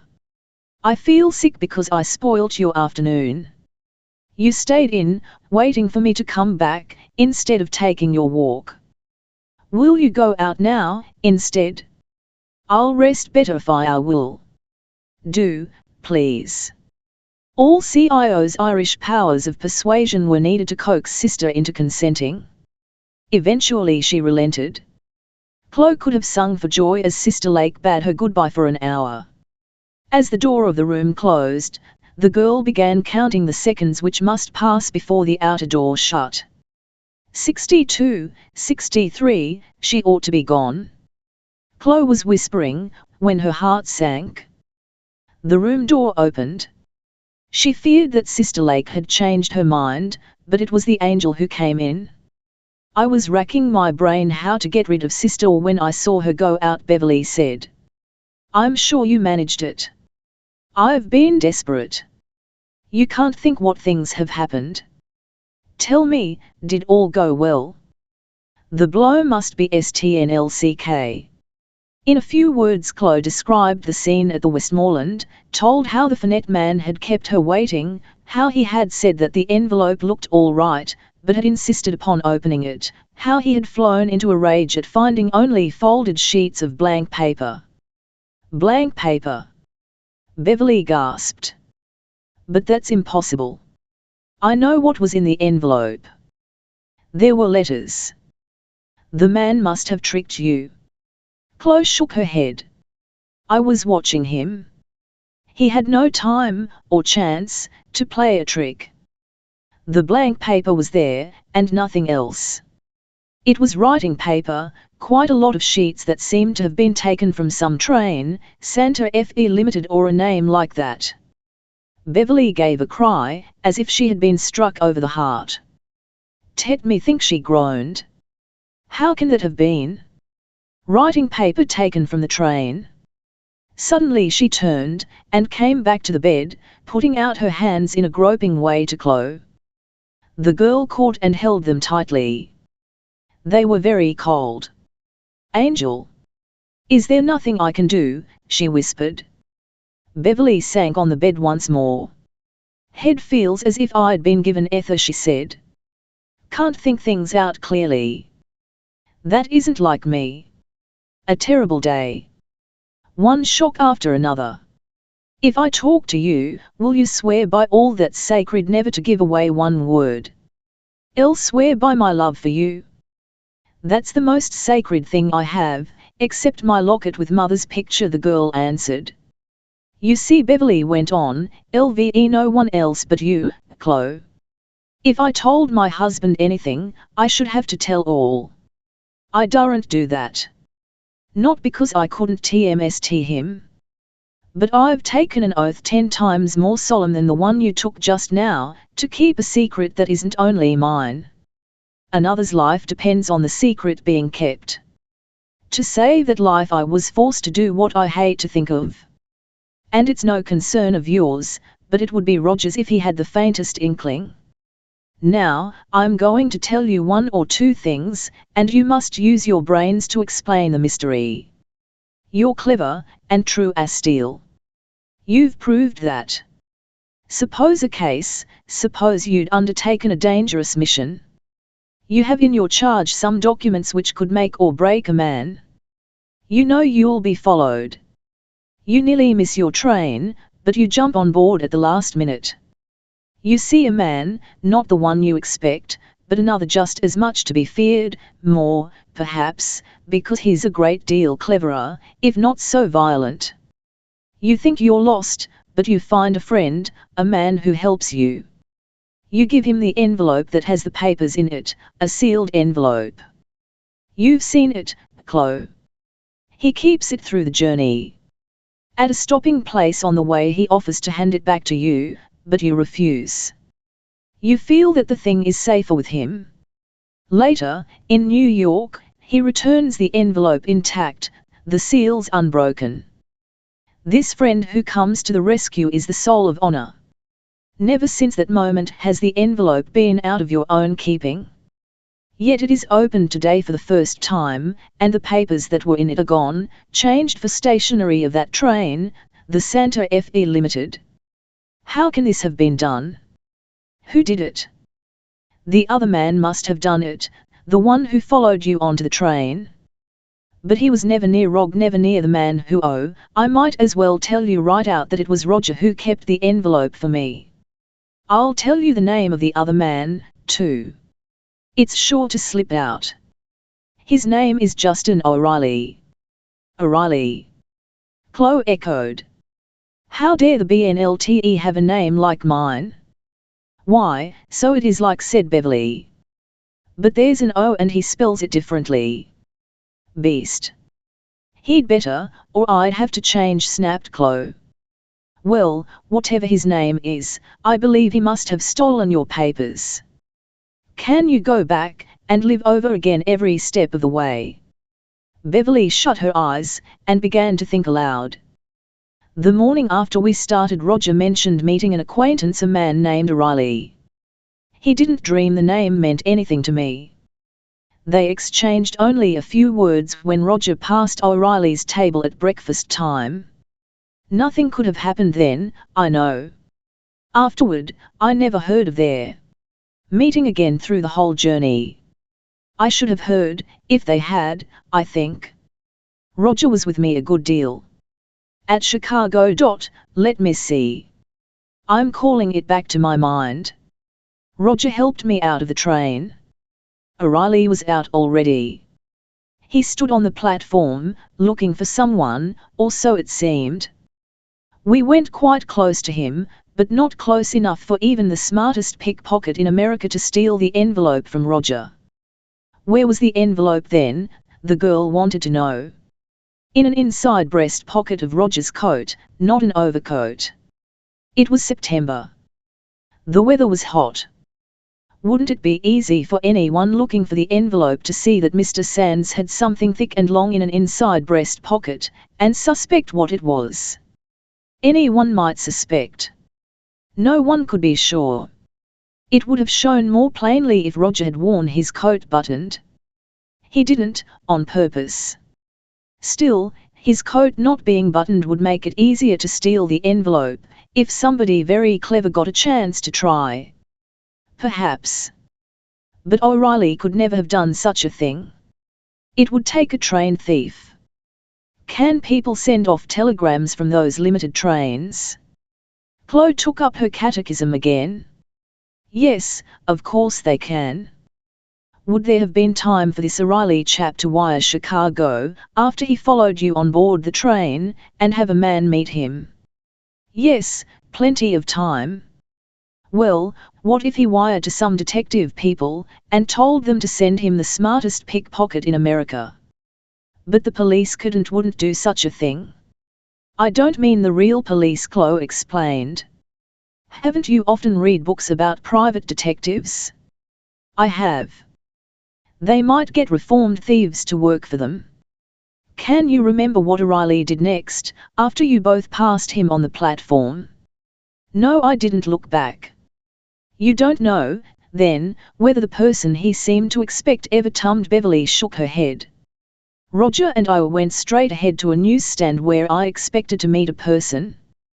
2 or 3 minutes after we passed O'Reilly, we were mixed up in a big crowd, almost fighting our way through. Oh, a big crowd. Chloe broke in. A chance for that pickpocket. Suppose he came the minute you had turned your backs on O'Reilly, and he sent his train thief after you, hot foot, to get that envelope. All, but you've forgotten something, cried Beverly.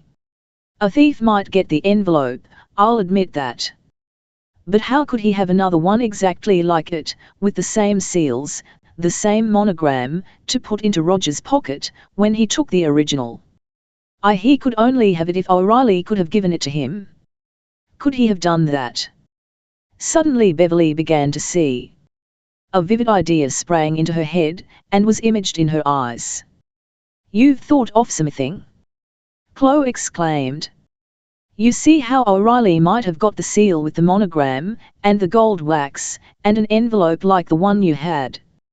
Oh, yes. I do see.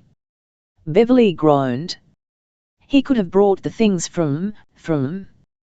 But never mind. That part's nothing to you. I want only to know the part you want me to know, said Chloe.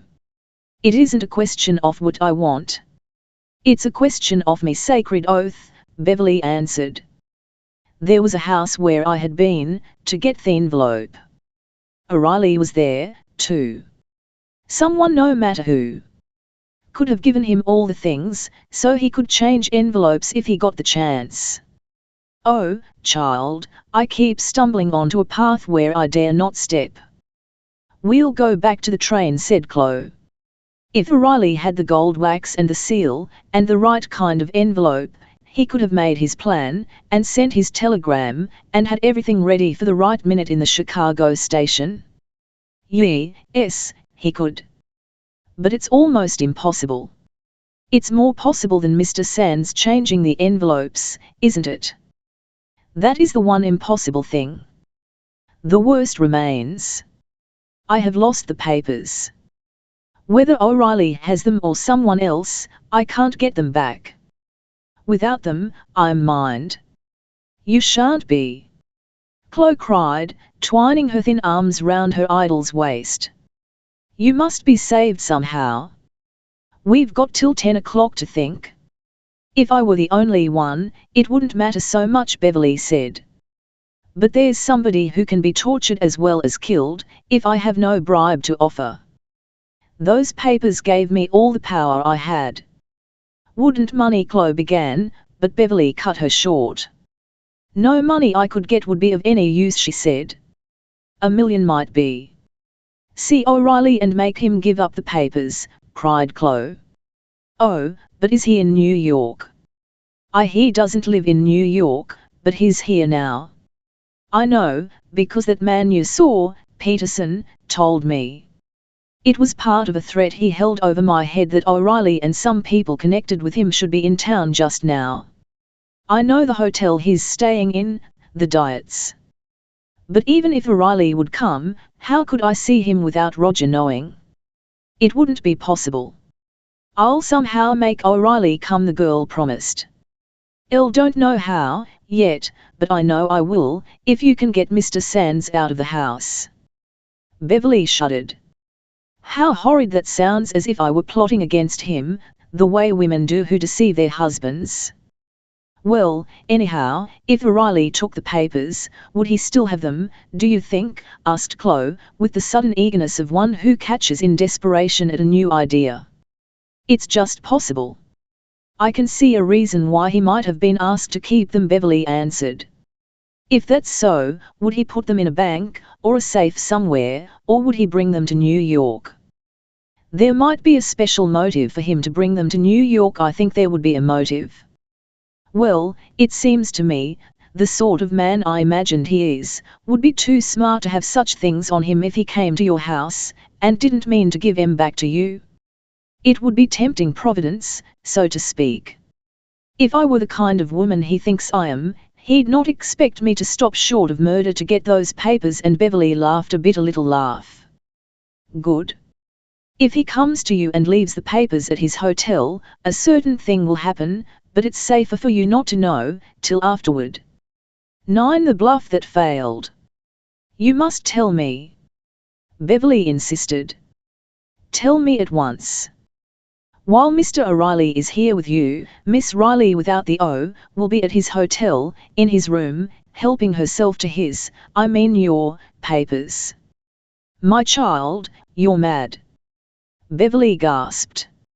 Not so mad as he'll be when he finds out, crowed the girl. Hooray!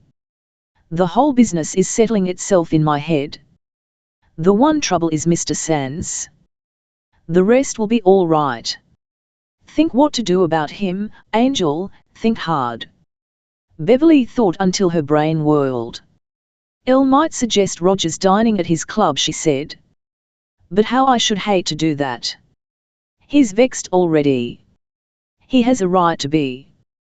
This afternoon he gave me a wonderful present, a rope of pearls that belonged to a queen. It must have cost $250,000. I hardly stopped to thank him, I was in such frantic haste to get the envelope to you. The rope caught in the key of a drawer, the string broke, and a lot of pearls ran all over the carpet. I didn't wait to pick them up. I ran down to you, and I was gone so long Roger went to my room to look for me. I came back and found him picking up pearls. I felt my excuses did more harm than good. Roger pretended that he had an engagement. I saw by his face he wanted to walk off his anger in the fresh air. If he does walk it off, if he comes back ready to make up, and I send him away again, perhaps that will finish it. Things may never be the same between us anymore. I hear was angry because you didn't seem to care enough for his present, said Chloe. But if you can get him out of the house for an hour or so, and at the same time prove that you adore the pearls, how does that plan strike you? How could I do both? Begged him to go fetch a pearl stringer, and bring her back here himself, tonight. Say you can't rest or sleep till the pearls are restrung. You forget it's Sunday, and, don't forget. But I know a pearl stringer. She isn't just any old pearl stringer, who might thread on a wax bead here and there, and keep a pearl or two up her sleeve. She's the best pearl stringer in New York. The big jewelers and lots of swell society women have her. It's queer the way I came to know her, but it makes it good for us. We were crossing a street, she and Elle. I didn't know the woman from Adam, Eve, I mean. But it was slippery, and she missed her footing. I dragged her back, just in time, and held her up. She's a little woman, no bigger than me, or I couldn't have done it. But I got her on the sidewalk again, and she was grateful. She's Irish, too, and she invited me to go and see her the next Sunday. It's out at Yonkers, where she lives, in a nice little house she's bought. I went there once. She said if she could do some favor for me, she'd love to. But it's no favor I'll be asking, except for her to come out on a Sunday evening. So the only thing is to fetch her. Do you think Mr. Sands will go? It depends upon how he feels when he comes in, said Beverly. But Sister Lake would never let you out again. Elle shan't ask her. I'll get up and dress while you see if Mr. Sands is back. If I hear from you that all's well, I'll slip out before Sister comes. Chloe, you're wonderful. Beverly exclaimed. How can I thank you enough? Thanks from you to me. That's good. Just wait, Angel, anyhow, till I've done something. Oh, I forgot to give you the pearl stringer's address. It's Miss Blackboom, 27 Elm Street, Yonkers. And tell Mr. Sands to mention my name. It might make a difference. She doesn't like leaving her mother in the evenings, but she'd do it for me. Beverly was gone for 15 minutes. When she flew in again she was surprised to see Chloe in bed as before. But hardly was the door closed when the girl threw back the coverlet, to show that she was fully dressed. I was afraid Sister might pop in, by an evil chance, she explained. I've only to put on my hat. Well, is it all right? Roger will go, said Beverly. He's phoning now for his car. I'm putting off dinner till 8:30 so he can have plenty of time to get home and change. He didn't make any difficulty when I told him about the pearl stringer and wanting her at once. He agreed with me that it would be best to do such an errand himself, if it were to be done. And he was very kind. But his manner was different. I'm frightened. Don't be, said Chloe. She was up now, had pinned on the pretty white hat, and was fastening her smart little cape. I'll go first to the Westmoreland and see our man. He said he'd be in, waiting till 10. I'll tell him things are in train, but he must give you till midnight, if necessary. From there perhaps I can phone the Dietz Hotel. It wouldn't be safe here. By that time O'Reilly ought to be in his room dressing for dinner. He'll see me, I'm sure, and the rest will arrange itself. Now, I'm off before Mr. Sands' automobile comes, or Sister Lake. If she finds the door shut and all quiet, she'll think I'm asleep. Go back to your husband, Angel, and I'll slip away on my little jaunt. I've brought money for you, said Beverly. Take this purse. There's change for taxes and lots of bills besides, $50 or $60. 2 minutes later Chloe was in the street. The first thing that happened to her was a small piece of luck. She had been dreading the walk to a taxi stand, when she saw a car about to drive away from a house nearby. It was a public vehicle. Chloe hailed the chauffeur and gave the Westmoreland as her destination. Mr. Peterson was in, according to promise. You again, is it? I looked for Mrs. Sands Hindley. I'm her messenger for the second time, said Chloe, and probably I shall be for the third, when it comes to settling up. If you get what you want, it doesn't matter who brings it, I suppose. Then you suppose wrong. My business is with a woman, not a kid. All the same, if you've got anything for me, I haven't, yet. Chloe snapped him up. It isn't time. But I'm on to where the thing is, and how to get it. Only it may take till after 10 o'clock. That's what I came to say. Save your breath. 10 o'clock's the time. If she doesn't want me to go back on my bargain, she'd better not go back on hers. He looked more than ever like a ferret, the girl thought. Mrs. Sands made no bargain as to time, she said. And talking of time, what about the time you've done? Peterson gave a cackling laugh. What's the female for smart aleck? He sneered. Guessed by my complexion, did ya? Well, I don't need to make no secret of it. My guardians wished me goodbye, and Lord bless me when the 9 months they run me in for was up. Chloe thought she could come close to guessing what the charge had been, and it would have needed more than the word of a ferret to assure her of his innocence. The man was a born sneak thief or pickpocket. His hands were slim and small as a girl's. Perhaps if temptation had been put in his way while he waited at the newsstand for Beverly, all those months ago, he had been unable to resist and thus had missed his appointment. Not that the girl much cared as to this detail, it was not her affair. But it was odd, almost creepy, how the links were being joined together in the chain of evidence against O'Reilly, the man who had followed Angel into the Limited, the man against whom Chloe had presently to try her wits. What concerned her most was that her first attempt at bluff had failed. Something in Peterson's manner forced her to believe that he had indeed served out his full sentence, and for the moment had nothing to fear from the police. Clodagh hid her disappointment with a little swagger. It suits us just as well as you, to finish up at 10 o'clock and get it over, she said. If we can, we will. If we can't, you'll have to wait. The way things are, you have to be in with us, you see, not against us. Oh, do I? I ain't so sure, he flung back. Ain't sure my fine madam's not in the game t'other way round, and her husband, too. I know now that she and Roger Sands travelled in the same train from where she stand. Blowed if I see why she'd do it, but it might be they fixed a frame up between them. I can see why it would suit Sands, if it wouldn't her, and a man's stronger than a woman. Sands was working for John Heron at the time. That means a lot. It doesn't mean that Mrs. Sands would be disloyal to her word. I know she's true as steel, Chloe insisted. She spoke crisply, but her thoughts wandered. They had caught at the name of John Heron. Beverly had never mentioned it. The girl had no means of guessing how it might bear upon the case now in her small, determined hands. She did not see how, or where, she could have heard it before, yet it did not sound strange to her. The feeling she had on hearing it puzzled and even thrilled her vaguely. It was as if the name, John Heron, had been whispered into her ear in a dream not forgotten, but buried under other things in her brain.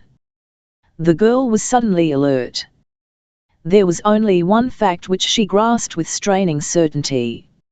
In that buried dream there were other sounds connected with the whispered name, sounds of sobbing, as of someone crying in the dark. Anyhow, Peterson went on, there was a frame up, and those that was in it has got to pay me for what I went through. That's partly why I'm here in New York. If I don't have those papers by 10, I'll show up at the Sands flat and ask for the missus. You wouldn't find Mr. Sands at home, the girl cut in. He's out. When he comes back he's likely to go away again at once. Or, he is he? Echoed Peterson. His personality waked up secretively, like that of some weak, night animal hiding in a wood. Chloe eyed him, striving to make him out. Better go home, Kitty, he advised. His tone was good-natured. Shall I see you back to where you live, or, I have another errand to do, the girl announced with dignity. She had meant to telephone from the Westmoreland to the Diets, and leave if Justin O'Reilly was in, but now she determined not to do so. Better waste a little time rather than Peterson should hear her inquiring for O'Reilly. Instead of waiting to telephone, she walked to the door and asked a half-baked youth in hotel livery to call her a taxi. If Ferret Face tries to follow, I'll lead him a dance, she thought. But Ferret Face seemed to read her mind, and be willing to relieve it. So long, he said. I've got a job, zero work, too. It will take me till about 10. After that I shall be looking for a call from you or her ladyship. He turned his back and sauntered to the elevator. Before the taxi had arrived he had been shot up to regions above. So that's all right, Chloe muttered to herself, spinning toward the Diets. Yet, as she said the words, she wondered if it was all right. Why had Peterson's whole personality made a kind of lightning change on hearing that Sands, whom he expressed a wish to see, would not be at home that night? Ought she to phone to Beverly and put her on guard? Yes, she would telephone from the Diets, while waiting to see O'Reilly. It would be safe, because Roger by this time should be far away. 10 The bluff that won. Justin O'Reilly had a modest suite in the magnificent Diets. It adjoined the luxurious suite of Mr. and Mrs. John Heron, and consisted of a small sitting room, a bedroom, and bath.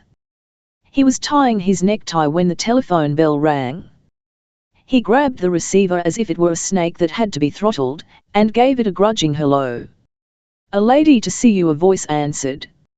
She wasn't told I'm in, I hope? A nice thing for a well-regulated hotel if no, but she says it's important. She's Miss O'Reilly. Miss O'Reilly.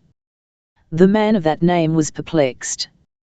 The only Miss O'Reilly who, as far as he knew, could possibly call on him, was the last woman he would have expected to do so. He had come to New York largely in the hope of seeing her. She had refused to see him. Tell her I'll be down in 3 minutes, he replied. She particularly doesn't want you to come down. She says she has some private news for you, and asks if you'll see her in your own sitting room. All right, he tried to answer calmly. Have the lady shown up? He mshed back into his bedroom to wrestle once more with the tie. He must be ready to receive Miss O'Reilly at the door, and his waistcoat and coat were yet to put on. but it could be managed. The suite was on the 15th floor, and a full minute's walk from the lift for an old person like Miss O'Reilly. Bungling everything in his haste, he tried to think what it might mean. It looked as if she must have changed her mind, and be ready to sell him her house, the dear old house on which he had set his heart. Perhaps she would demand a higher price than he had offered. Well, he must pay it somehow. Heron would lend him the money, but no, there were reasons why O'Reilly didn't wish to accept favours from Heron, often as they had been pressed upon him. As he slipped into his coat, he heard the expected rap at his sitting-room door, and hurried to open it. A page boy, acting as guide, had run ahead of the lady, to knock. "Miss O'Reilly to see Mr. O'Reilly," he announced, with Irish relish of the Irish name. Then he raised himself. O'Reilly stood on the threshold, waiting for the right lady to appear, and meanwhile dodged back from the wrong one, a small, slim flapper in white, who for some reason had paused before his door.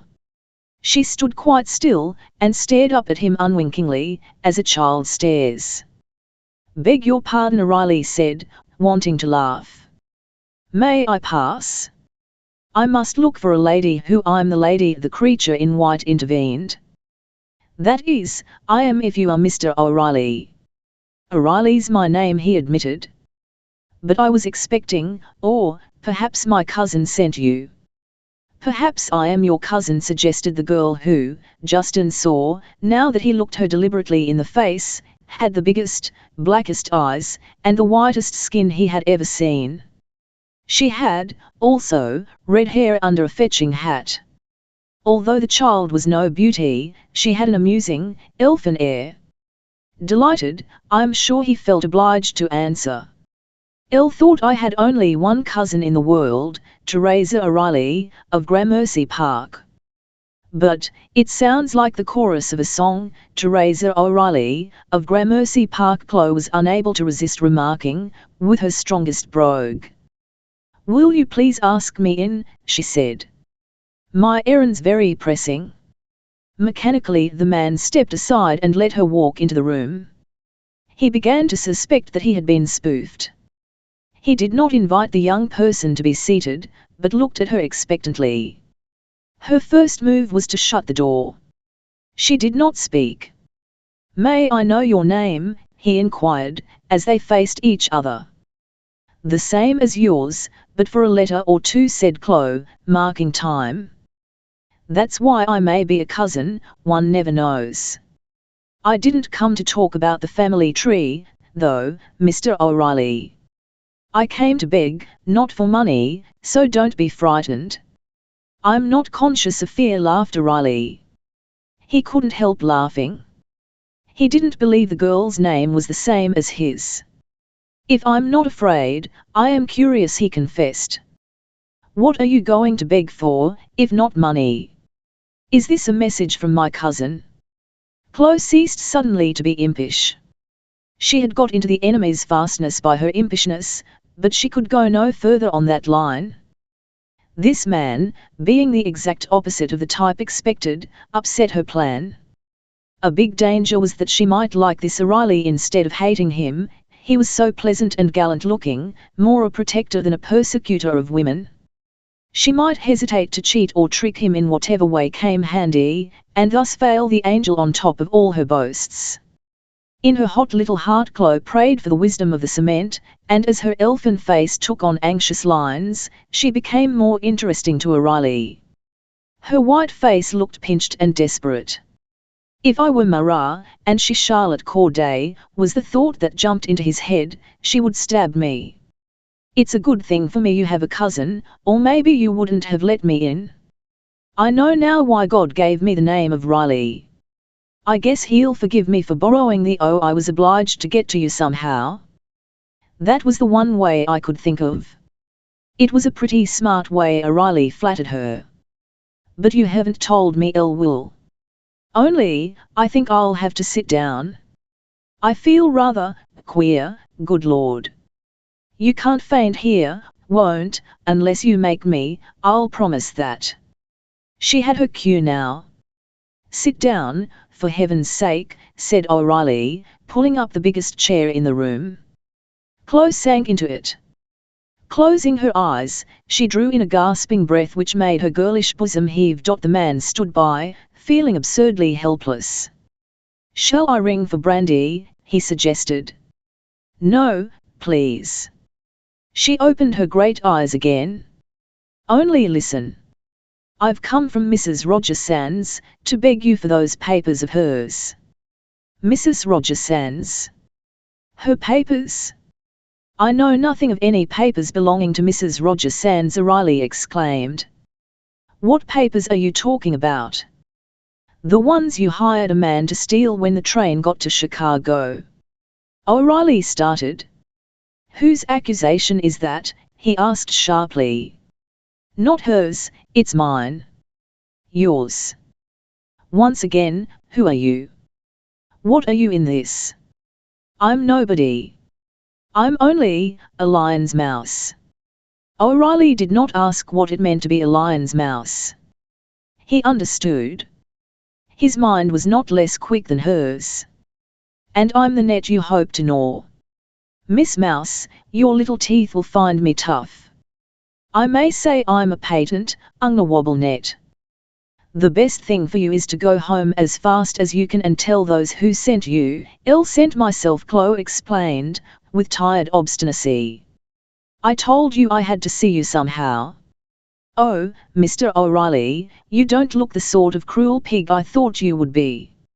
If you dreamed what Mrs. Sands is going through, you'd give her back the papers. Don't pretend not to know what I mean." "Ill won't pretend anything," O'Reilly said. "I do know what you mean, and I got the documents, which were not the property of Mrs. Sands, more or less as you think I got them. But no mouse, no mastodon could induce me to hand them over to your friend." Clot's eyes travelled over his person. He looked slim and soldierly in his well-made evening clothes.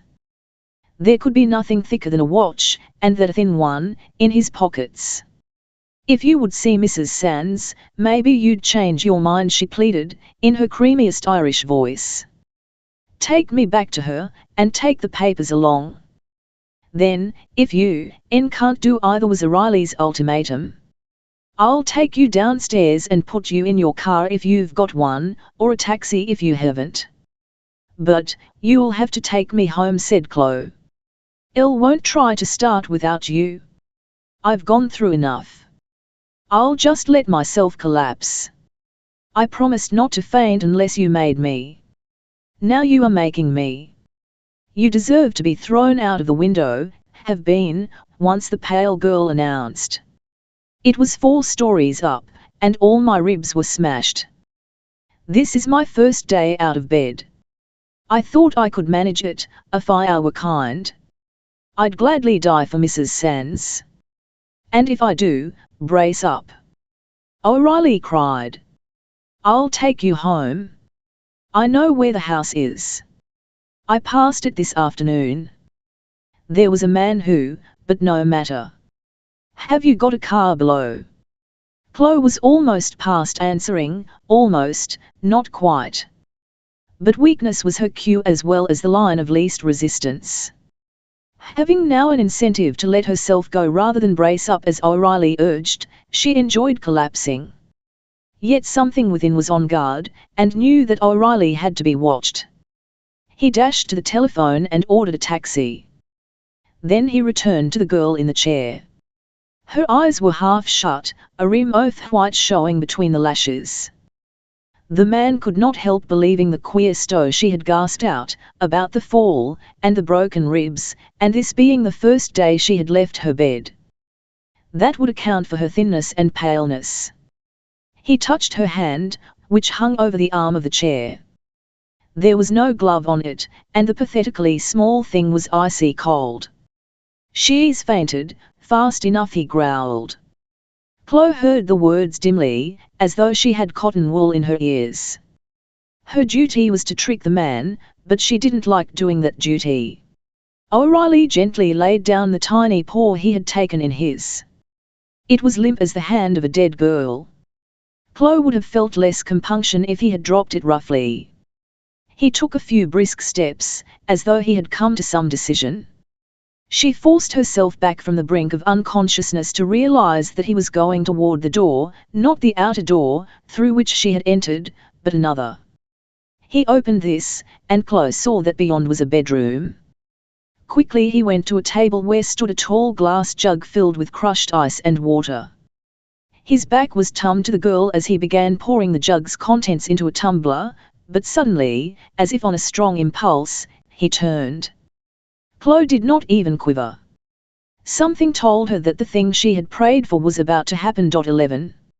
O'Reilly's waistcoat pocket. O'Reilly's first look into the sitting room was not for the girl. Involuntarily, it seemed, he sent a lightning glance to the left, to that side of the room farthest from the big chair where she sat. CIO's desperate need to know what was in his head inspired her with clairvoyance. Consciousness lit her brain once more. She was sure that she had read his thoughts. He feared that after all she was fooling him. He was saying in his mind, what if she meant me to go and fetch this water while she looks for what she wants to find?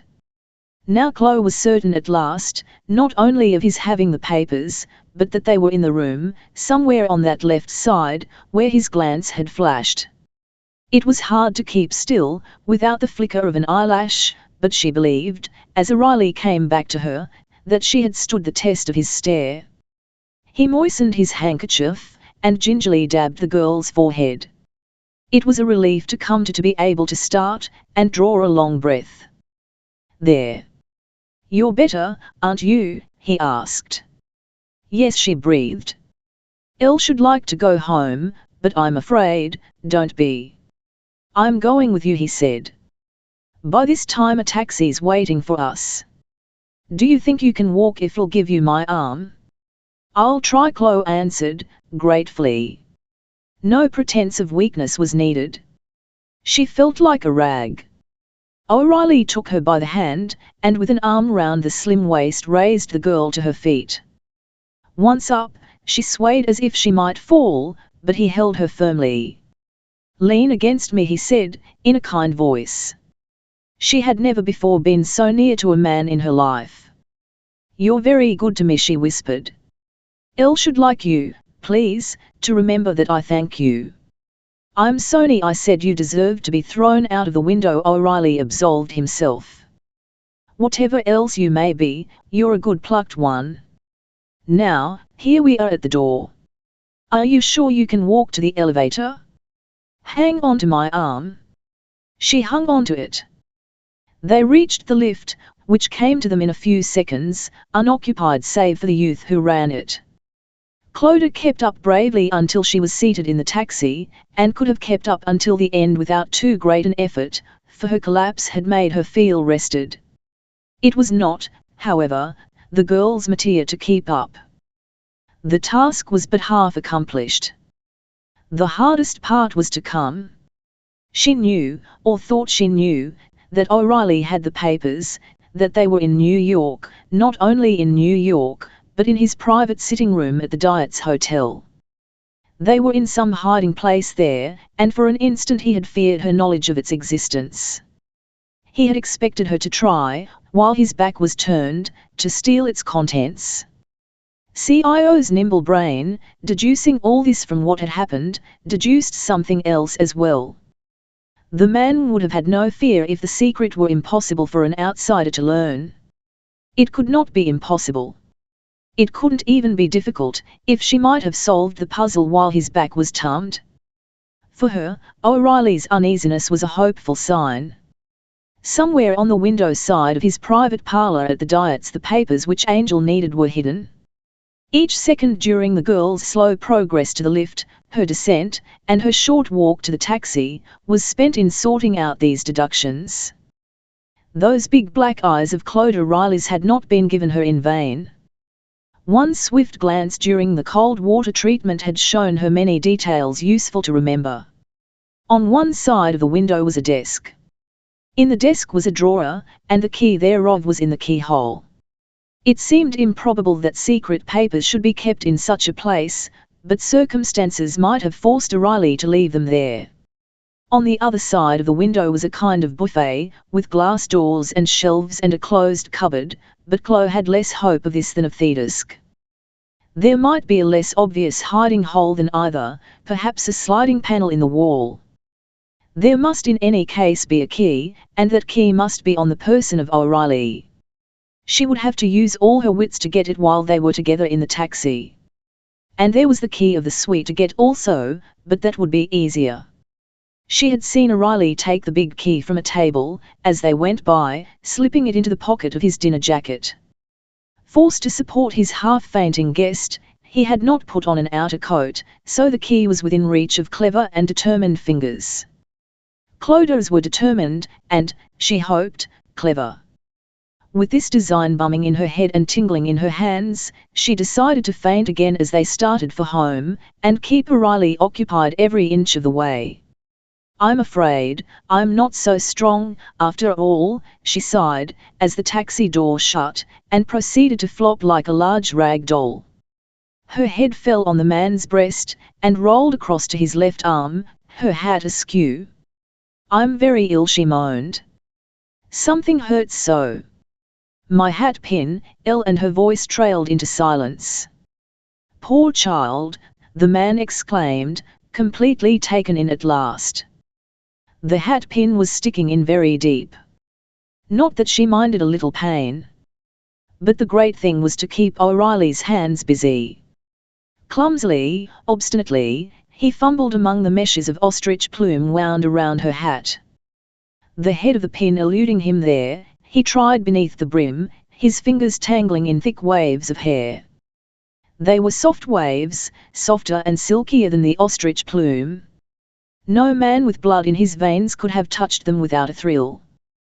The girl on his breast, her face on his one hand holding her up, another caught in her hair, O'Reilly was conscious of electric shocks.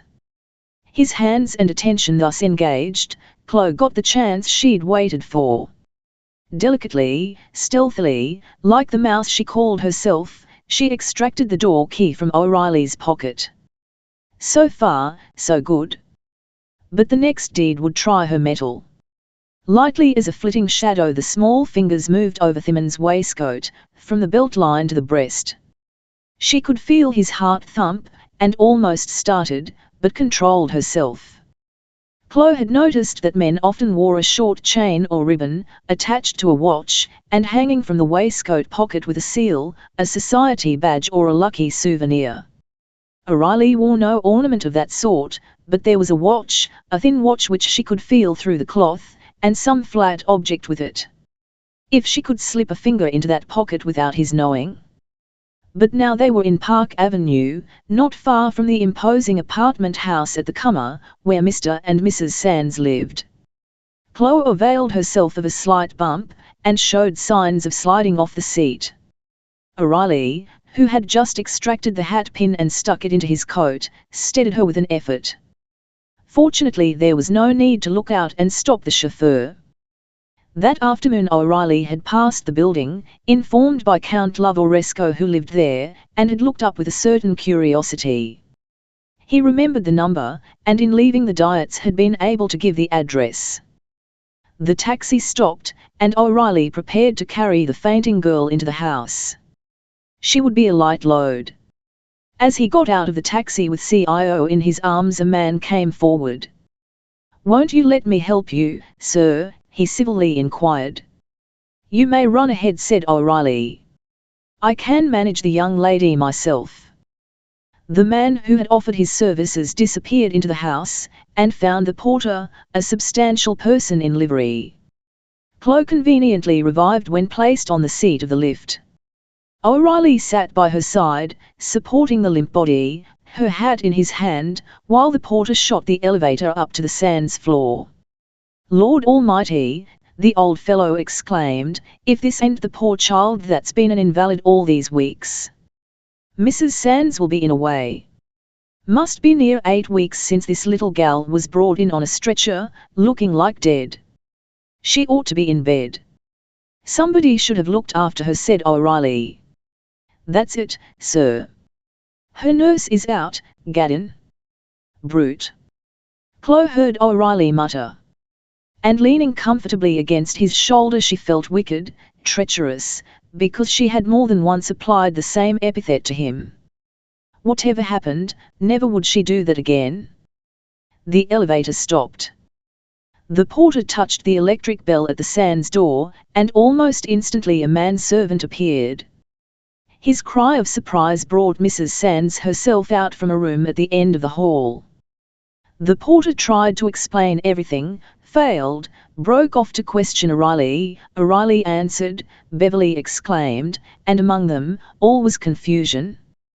Chloe, looking through half-shut eyes over her bearer's shoulder, saw a shadow flit between the portieres. Had someone come in? If so, who could it be? Or was it only the shadow of a blowing curtain she had seen? The question did not strike her as important just then, for if anyone had passed it was doubtless a servant or, at worst, Sister Lake. Besides, Chloe had much to think of, how to come back to consciousness quickly without rousing suspicion, and, when officially alive again, how to escape for the next errand. The rush of air and babble of excited voices gave her an excuse to gasp, and stammer out a conventional "Where am I?" "We'll get you to your room, dear," said Beverly, and Chloe wondered if her acting had deceived Angel. "The butler can, no, thanks, I'll manage her by myself." O'Reilly broke in and carried the white bundle along the hall. "This is her room," Mrs. Sands explained to him. "If you will put her on the bed." "No, please. Take me on into the next room, Sister Lake's room. I must be there." "I'll tell you why presently," the girl pleaded. Beverly threw open the door between the two rooms, hurried ahead, and turned on a light. "Now, lay me on this bed," Chloe commanded. Having obeyed, O'Reilly stood as if awaiting further orders. Chloe glanced from him imploringly to Mrs. Sands. "I've gone through such a lot," she moaned. "I've suffered so. I felt I could never get home alive. Please, Mr. O'Reilly, you've been kind, don't let it all be for nothing." "What do you want of me?" he stiffly inquired. "Only for you to talk to Mrs. Sands. In that next room, my room. Nobody will disturb you. If the nurse comes back, she'll come into her own room first. That's why I asked you to bring me to it. I couldn't persuade you to give me the papers. Perhaps even Mrs. Sands can't persuade you.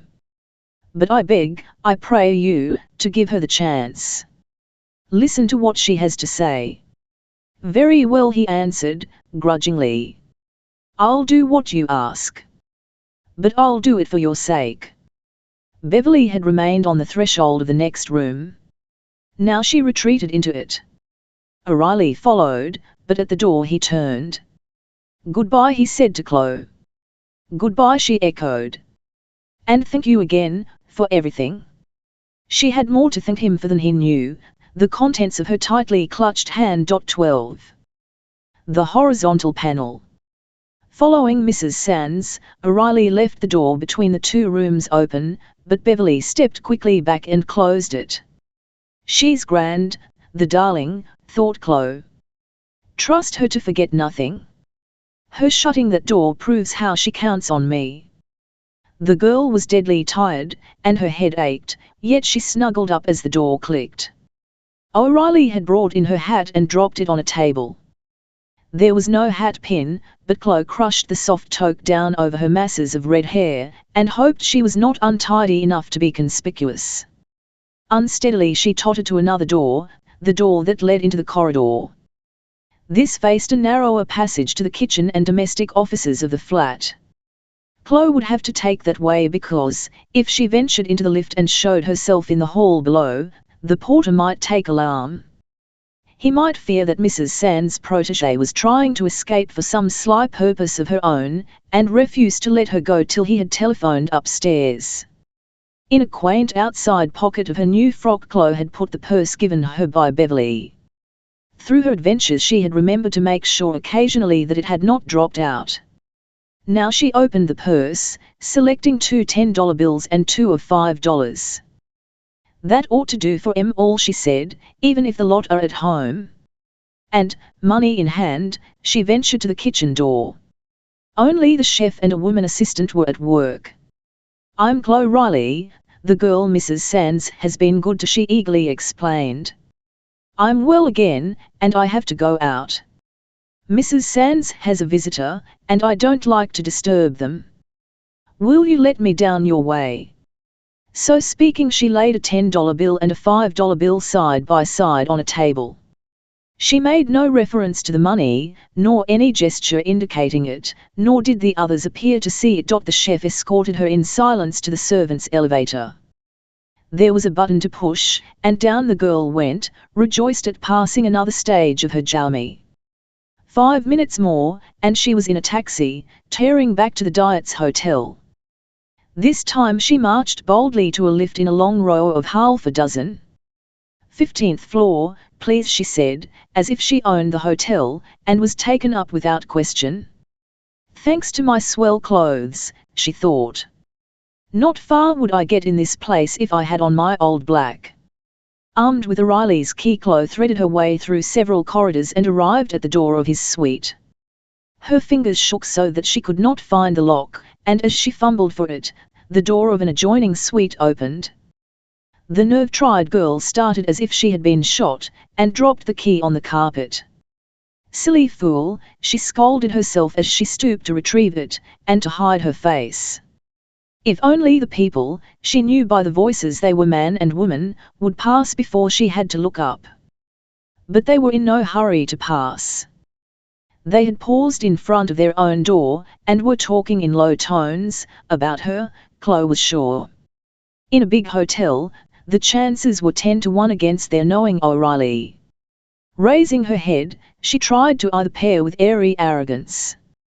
Elle mustn't seem to care, she thought, and tried to wither them with a look before again attacking the keyhole. The woman was beautiful, a glorious, dark creature, gorgeously dressed and jeweled. But oddly it was the man who riveted CIO's attention, the man whose eyes gave the girl an electric shock. He was a tall, lanky, middle-aged individual, with auburn hair and a close-cut red beard streaked with grey. He walked with shoulders bent, and had no distinction, despite his well-cut evening clothes. But from under a pair of beetling black brows there flashed a light which took CIO's breath away. She didn't know what to make of his look. It was as if she'd been struck by lightning. My goodness, after all he must be a friend of O'Reilly's, she feared. Even that supposition wasn't enough to account for the flash. Frightened, she slid the key into the lock, and almost falling into the room slammed the door behind her. She did not need to lock it, for without a key it could not be opened from the outside. Can hold the fort a few minutes now, whatever happens. In the corridor John Heron and his wife lingered in front of their own door. Well, if that's not the queerest thing I ever saw or heard of! Heron exclaimed. Coming out of their suite, they had caught an impressionist glimpse of a figure in white bent over the keyhole, then the figure had stooped for the dropped key, and mechanically they had paused in surprise. I'll wonder if she's made a mistake in the room. Mrs. Heron had whispered, and Heron had returned, yes, I think that must be so. She'll find it out and go somewhere else. O'Reilly isn't. There he had stopped short when the girl raised her head to face them, and when she presently vanished into his friend's room like a whirlwind, he neither finished his sentence nor answered his wife. What's the matter, Jack? Mrs. Heron asked. How odd you look. Jack was not a nickname that suited Heron, but his wife thought it debonair. Why don't you speak? She persisted. I was thinking, Heron said at last. Thinking what we ought to do, his wife caught him up. And ask O'Reilly if he's ready to go down with us. No. We can't do that.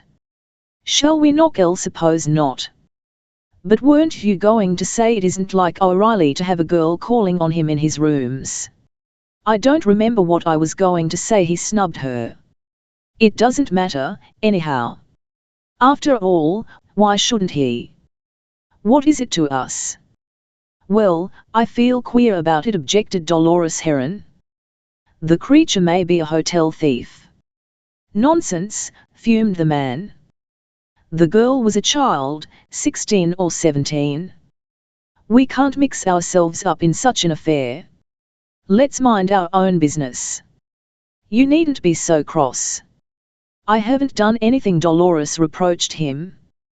They went down together, and sat side by side on a rose-colored brocade sofa in the immense salon generally known as the hall. Not one of the ladies present was handsomer than Mrs. Heron, not one had more beautiful jewels or a more perfect dress, and all the men openly admired her, except her own husband. Upstairs the girl in question was making the most of every moment. The queer little key attached to O'Reilly's watch couldn't belong to the desk, still, there might be a box inside the desk which it would fit. Chloe searched everywhere and everything. At last, it seemed that nothing was left to try, when suddenly she recalled a paragraph in a newspaper. She had seen it in a Sunday supplement. Why, yes, Miss Blackboom, the pearl stringer, had given her the paper that Sunday long ago at Yonkers, to read on the journey home. The paragraph described the up-to-date feature added to some important hotel. Small safes had been placed in the walls of rooms for the benefit of guests, each key being different in design from every other. Chloe could not remember the name of the hotel referred to. Pedlaps, it was this one. If not, the Diets wasn't likely to let a rival get ahead of it. The girl stared at the wall. Any one of those panels might conceal a safe. There were lots of panels of different sizes, painted a soft grey and edged with delicate white mouldings. To test each would take hours, unless she had luck and hit on the right one first, for there might be a spring hidden in the flowery pattern of the moulding. But it was to the left side of the room that O'Reilly had flung his anxious glance. She would begin, and hope to end, her work on the left side. A few minutes spent in thinking out the situation, however, might save many minutes by and by. About those panels, for instance. Which were the most likely to hide a secret? A frieze or skirting board of grey painted wood ran round the room to a height of 3 feet above the pink carpeted floor.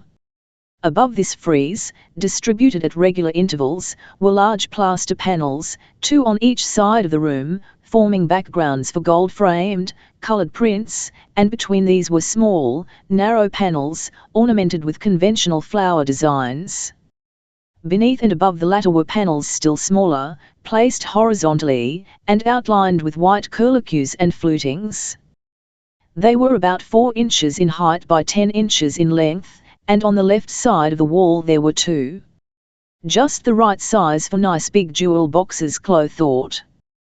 And the lower ones just the right height to open without stretching up. If I were putting a safe into a wall, that's the place I'd choose. She passed her finger round the edge of one, the white fluted edge, rather like the decoration of a fancy cake. Nothing happened. No spring clicked. She tried the other with the same result, then stood disappointed, only to return to the attack with new inspiration. Bet it pulls out, she told herself. And, oh, joy, oh, did pull out as she pressed her sharp little nails under the white fluting.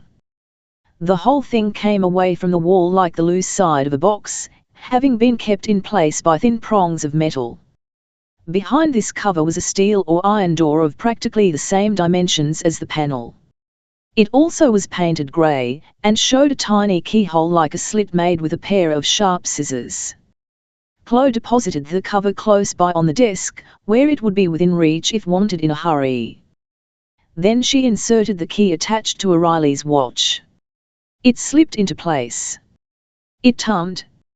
It opened the small iron door, and Chloe peered into the aperture. In the receptacle lay a pile of greenbacks held together with a paper band. There was also an envelope, but not the envelope the girl had pictured. It was larger, longer, wider, and thicker. It seemed to be made of coarse linen, and instead of the dainty gold seals with the monogram there were 5 official-looking red ones. CIOs held contracted. It seemed too bad to be true. But there was plenty of space in this envelope to contain the other, as well as its contents. I'll have to open the thing and look, Chloe half decided. But if she did, how could she make sure of what she wished to know? If the envelope with the gold seals had been removed, she had no means of recognizing the documents it had contained. She took the linen envelope from the safe, and turned it over.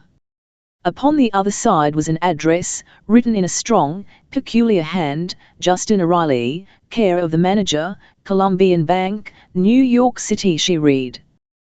There was just one reason to believe that the envelope contained Mrs. Sands' papers, CIO's own strong, instinctive conviction. Tentatively she pressed one of the seals. It cracked across. Another went the same way, and as she touched the third there came a sound of talking outside the door. "Open it for me with your pass key, please," a man said. It was O'Reilly's voice. 13. There can be no bargain. When Beverly Sands had shut the door between Clodagh's room and Sister Lake's, she stood silent before Justin O'Reilly. "Well, Mrs. Sands," he said, "must congratulate you." "On what?" she stammered. She looked very young and humble, not at all the proud princess who had captured Roger Sands against his will. O'Reilly answered, still smiling his Khalil smile, "It's not too late for congratulations on your marriage, is it? By the way, perhaps one wishes well to the bride and congratulates the bridegroom? I mean nothing invidious." "You mean to hurt me all you can?" Beverly cried. "I'm on the other side, Mrs. Sands." "Don't I know that?" she answered bitterly. "I've known since I saw you on board the Santa Fe Limited that day last September. I expected someone else, not you. But I guessed in an instant why you had come." Elle accepted the obligations of friendship, O'Reilly deigned to explain. "And that brings us to one of the subjects for congratulation, your friend. A wonderful young person. I congratulate you highly upon her. She informed me that she'd gladly die for you. Judging from her looks, she isn't far from doing so. I'm sure you must want to go to her now. Oh, by the by, one more congratulation, the pearls." "How did you know?" Beverly forgot her humiliation in sheer amazement. "Weren't you told that Heron was trying to buy them for his wife?" O'Reilly waved her question with another. "No, indeed. They were a surprise present to me this afternoon from my husband. If I'd known that Mr. Heron—" "You don't expect me to believe you'd have sacrificed them to Heron, or his wife, do you, Mrs. Sands?" O'Reilly laughed. "Almost think I would. I'll give the pearls up to Mrs. Heron if you'll do as Claude O'Reilly asked you to do." "Oh, for pity's sake. I'd pay more than the pearls for those papers. I'd pay with my life if that would be of any use." "I know it wouldn't. But the pearls, can't we bargain with the pearls?" "We can't bargain at all," Mrs. Sands O'Reilly said gravely. "Must go. I have an engagement to dine with the Herons. I should like to hear how my namesake is, and then I will be off." Beverly had expected little from an appeal to this man's pity, but the coincidence of Heron's desire for the pearls was so strange that it ought to mean something. It seemed terrible that such a chance should be wasted. Could she persuade Roger to let her give up the pearls? O'Reilly would look at the wonderful things and report upon their beauty. The Herons might be tempted to treat with her. In any case, the scheme was worth the trial. Silently she went to the door that she had closed, and peeped into Sister Lake's room. It was no surprise to her that Clodagh should have vanished. That was off plan. Her exclamation was for O'Reilly's benefit. "The child's gone," she cried. "That means she's feeling better. She must be in my room, or in my boudoir. Will you come with me? We'll look for her. It will be on your way out." O'Reilly followed into the hall. Beverly, thinking quickly, went to the door of her own special sitting room, which adjoined her bedroom. A backward glance told her that the man had stopped facing the vestibule which gave exit from the flat. "Wait one moment," she said. "I see where Clodagh is." As she touched the door of the boudoir, she was surprised to find it yielding before she turned the handle. This was odd, because she remembered shutting it the last time she came out. She had left the room only at the moment when O'Reilly brought in the half-fainting girl, and she had been panicular to close the door because of the pearls. She had placed them on a table in the boudoir, ready for the pearl stringer. Not that she feared their being stolen. Her own maid had been sent out for the afternoon. 2 of the other servants had been given a holiday. Only the butler, the cook, and his assistant were at home, and all 3 had been in Roger's employ for years. They were above suspicion, and besides, they knew nothing of the pearls. Not a soul knew, save herself, Roger, Chloe, and now O'Reilly. Roger had started off in his car before she brought the pearls from her bedroom into the boudoir. Who, then, had opened the door? Perhaps, after all, Chloe had not dared attempt the second adventure. Perhaps she was still in the flat, and for some reason to be explained later, had taken refuge in the boudoir. A glance, however, showed that the girl was not there. The electric light flashed upon a room untenanted. There was the magnificent but broken rope in its case, wound in gleaming, concentric circles, the unstrung pearls retrieved from the floor grouped together on the purple cushion. The door stood open between boudoir and bedroom. Beverly thought that this had been shut also, though she was not sure. "Chloe," she called softly. There was some slight sound, or she imagined it. Quickly she went to the bedroom door, and peeped in, flooding the place with light. Chloe was not to be seen. Turning off the electricity again, Beverly went out to O'Reilly in the hall. "Come with me one moment," she said. "I've something to show you." O'Reilly hesitated. "Is your friend there?" "Does she wish to speak to me?" he asked. "Come and see," Beverly persisted. She led the way into the boudoir, and reluctantly her companion crossed the threshold. Mrs. Sands pointed to the pearls. "I wanted so much to show them to you. See how wonderful they are.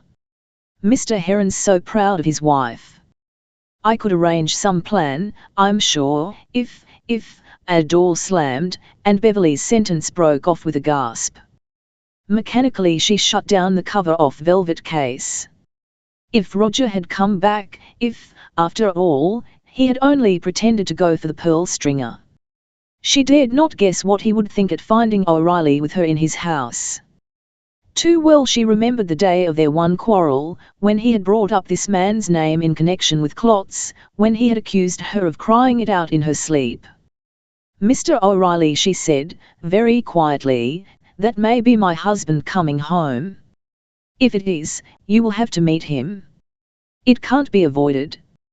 But I should like to speak to him first, if I will wait in this room for a moment." Without giving him time to answer, she ran out. Minutes passed. Justin heard voices, women's voices. One, it seemed to him, was raised in anger. After all, it couldn't be Sands who had come. O'Reilly grew impatient, and fumbling for his watch he found it gone. Great Scott! Stolen! He remembered a certain small key attached to the chain. In a flash of enlightenment the whole plot mapped itself out before his eyes. Furious, his impulse was to dash from the room and denounce the chief culprit. But Beverly Sands' appeal to his chivalry stopped him like a chain round his feet. Now she called his name, and he opened the door. "It was my friend's nurse who came in," she said. "She threatens to leave at once. I must talk with her, try to soothe her down before my husband comes. He hasn't arrived, after all, and may not for a long time. But the way I felt when I thought he was here, shows me I oughtn't to keep you. Tell me once and for all before you go, now you've seen the pearls, is there any hope?" "None whatever," O'Reilly cut her short. I'm going, Mrs. Sands. You need have no fear of me where your husband's concerned, though I understand now exactly why I was brought here, why I was kept till you were afraid to keep me longer. Your little friend is as smart at picking pockets as she is at acting. Again, I congratulate you upon her. But the effort's going to be wasted. Good night. Beverly stood still, and let him go. She had no answer to make. Precisely what he meant by his accusation she did not understand, but she knew that, while she detained him, Chloe had indeed dared the great adventure. For a moment Beverly thought of the pearls almost with distaste. That they should come to her today, when she cared for nothing in the world but the lost papers, was an irony of fate. She did not return to the boudoir. She forgot the mystery of the open door, and neglected to close it. She was nervously anxious to excuse herself to Sister Lake. Above all, it was her duty to defend Chloe. She must confess that it was upon her errand the girl had defied authority. Please don't blame the child, she pleaded. She knew I needed something done for me, a thing I couldn't do myself. So she made this sacrifice. You must forgive us both. But Sister Lake was not to be placated. If Miss Riley were well enough to do Mrs. Sands' errands by day and night, a nurse's services were no longer needed. Sister Lake considered herself well paid, and would accept no present in addition. The butler was summoned to call a taxi and attend to sending down the small luggage. Meantime the Queen's pearls were forgotten. The stone coping. This was bad luck. Chloe had not expected Riley to track her down so soon. But he was at the door. There was only that frail barrier of wood, and the space 0 for a few seconds between them. He had discovered the loss of his door key, and doubtless the other loss as well. He had guessed who was the thief, and what was the thief's motive. He had hurried home.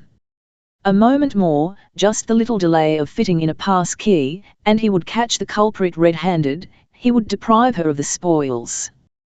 Clear as a cut-in from some moving picture, a scene rose before Clodagh's eyes. She saw herself at grips with Riley. She saw him wrench the envelope from her hands as she resisted. She saw herself sobbing over her failure and Angel's lost hopes. That picture mustn't come true. The key attached to the watch chain, she had removed from the safe door, and had laid watch and all on a buffet. Beside them she had placed the door key. Now, as the chambermaid chatted in the corridor, and O'Reilly made light of his loss, Clodagh moved faster than any figure in a moving picture. She snatched up everything on the buffet, pushed all into the safe, softly shut the steel door, concealed it with the panel which slipped readily into its groove, and fled into the adjoining bedroom. Lights from across a court showed that the sole doors were those of a bath and a clothes closet. There was no way out from the bedroom. Entrance and exit to the suite were to be had only through the sitting room. Elle might have known, Chloe reflected. Too late she recalled that through the nearest door had appeared the couple in evening dress. She was caught like a mouse in a trap, poor mouse, who had meant to gnaw the encircling net, caught unless. Her heart gave a leap as she saw the one way out.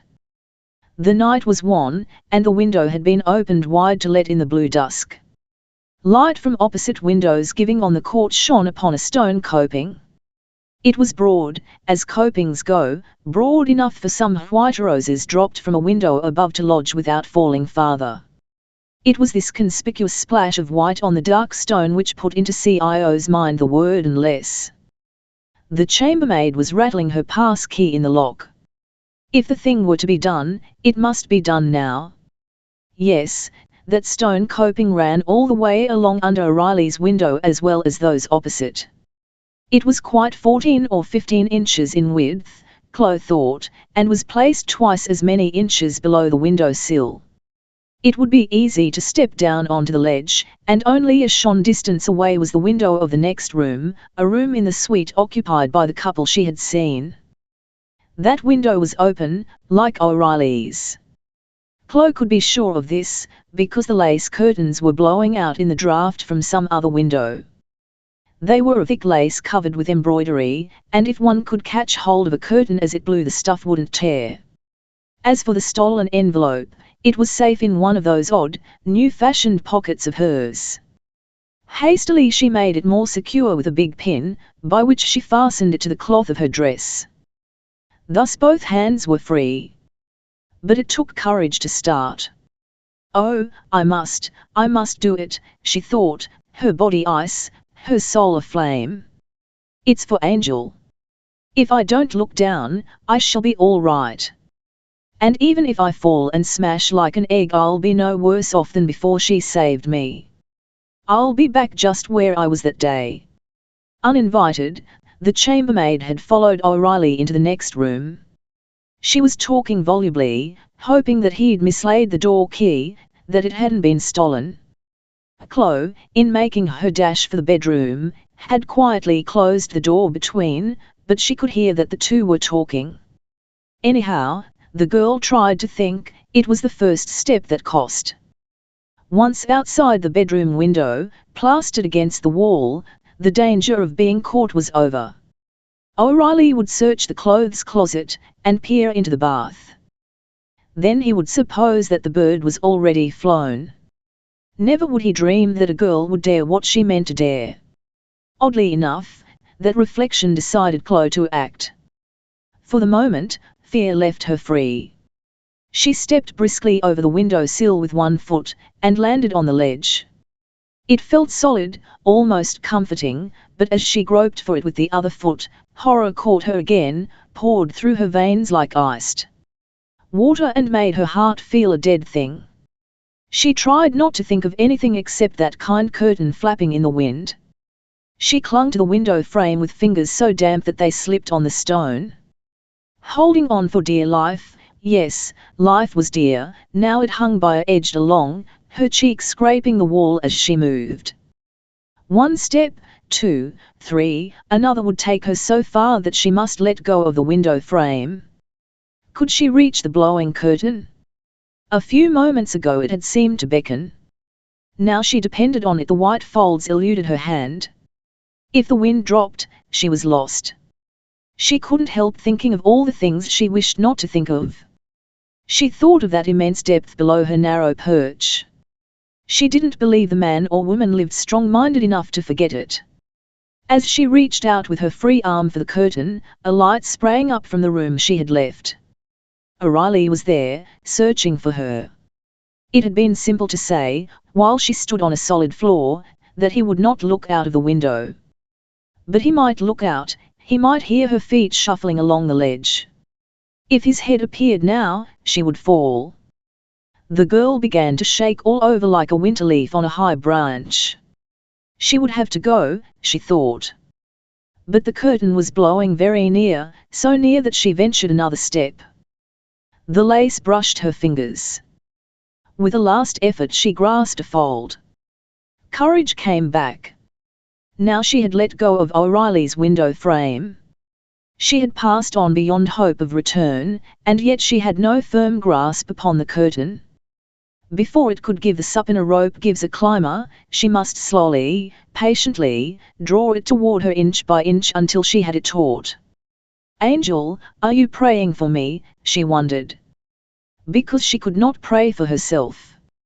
She could only count. Dimly, she felt it odd that it should calm her nerves to count each time her fingers closed upon the curtain. But it did calm them. 7, 8, 9, 10. The fold of lace began to be taut. Drawing it toward her, she started on once more on that endless journey of a few inches. Thank heaven, the light in O'Reilly's bedroom had been switched off. The man must have given up the chase, and gone back to the sitting room. For the present she was safe from him. But what a queer word safe was, just then. 11, 12, 13. Thanks to the curtain rope, she had almost reached her goal. 14, 15. She had got so far that she could let the curtain go and fling her arms over the window sill. She threw her body upon it, and lay still for an instant, utterly spent. Now the strain was over. But was it over? No, not yet. If her feet slipped from the coping, she would have no strength for the effort of climbing in at the window. She would hang for a minute and then drop. The papers, she reminded herself, for a mental tonic. They are so nearly safe now. Brace up, Chloe. A minute more and you'll be out of trouble. The room beyond was, like O'Reilly's, unlighted. Thank goodness, there'd be no squalling lady's maid to give an alarm. Chloe allowed herself time to breathe, resting on the window sill. Then she prepared to draw herself over. Wrapping the curtain round her right hand, and clutching the lace finley with her left hand, she found a heavy piece of furniture just inside the window. It seemed to be a dressing table with a mirror suspended between two spiral posts. Grasping one, Chloe pulled the table closer, till it refused to move. This gave a lever on which she might depend. She clung to the curtain and post, till she could plant first one knee, then its fellow, on the window sill. It seemed an easy thing to do, and would have been easy had not her strength been nearly spent. Her quivering muscles responded slowly to this last call, but they did respond. Soon she was kneeling on the window sill.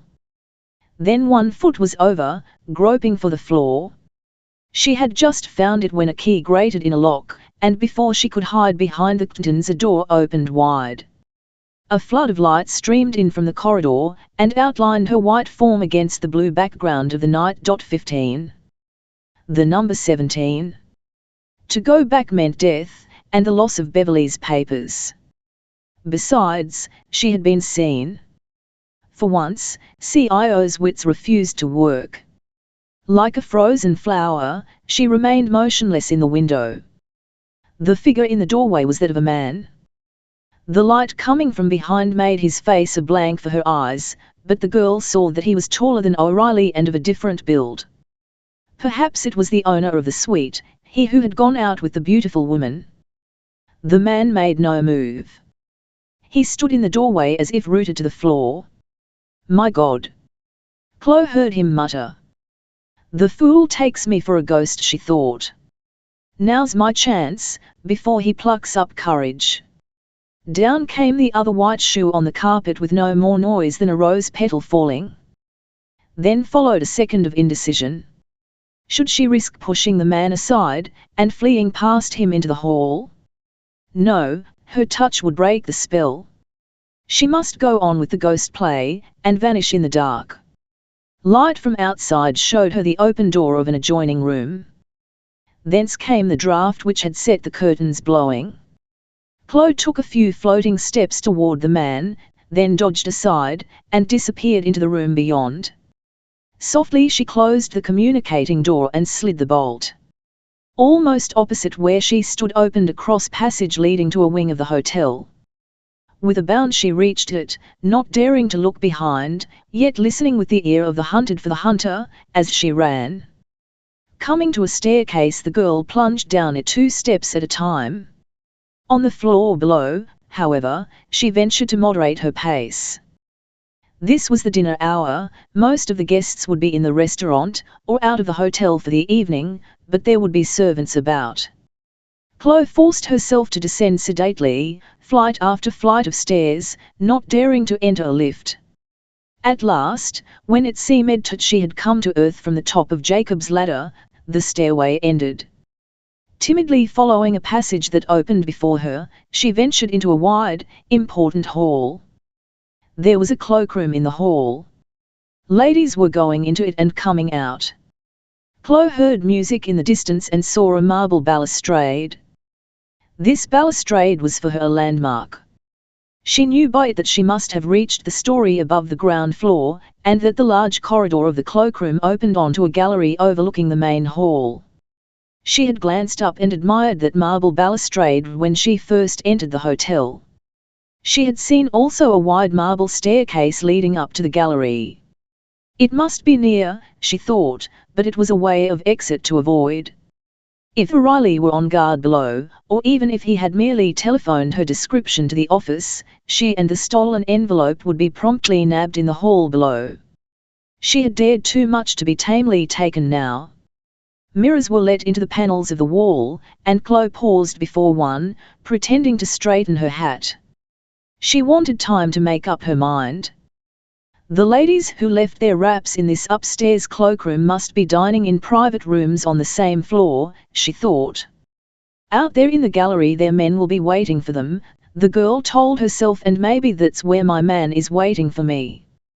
One of these ladies, opening a gold chain bag to pull out her handkerchief, dropped a bit of paper with a number on it, Chloe's favourite number, 17. It fluttered close to her feet. She stooped and picked it up. Common sense told her that the numbered slip was a cloakroom check. It might mean salvation. She walked leisurely into the cloakroom, though her nerves were a jerk like the strings of a jumping jack. My cousin has asked me to come and fetch her wrap, she explained to a bored attendant. There's a draft through the dining room. This is her check. The woman accepted it without a word.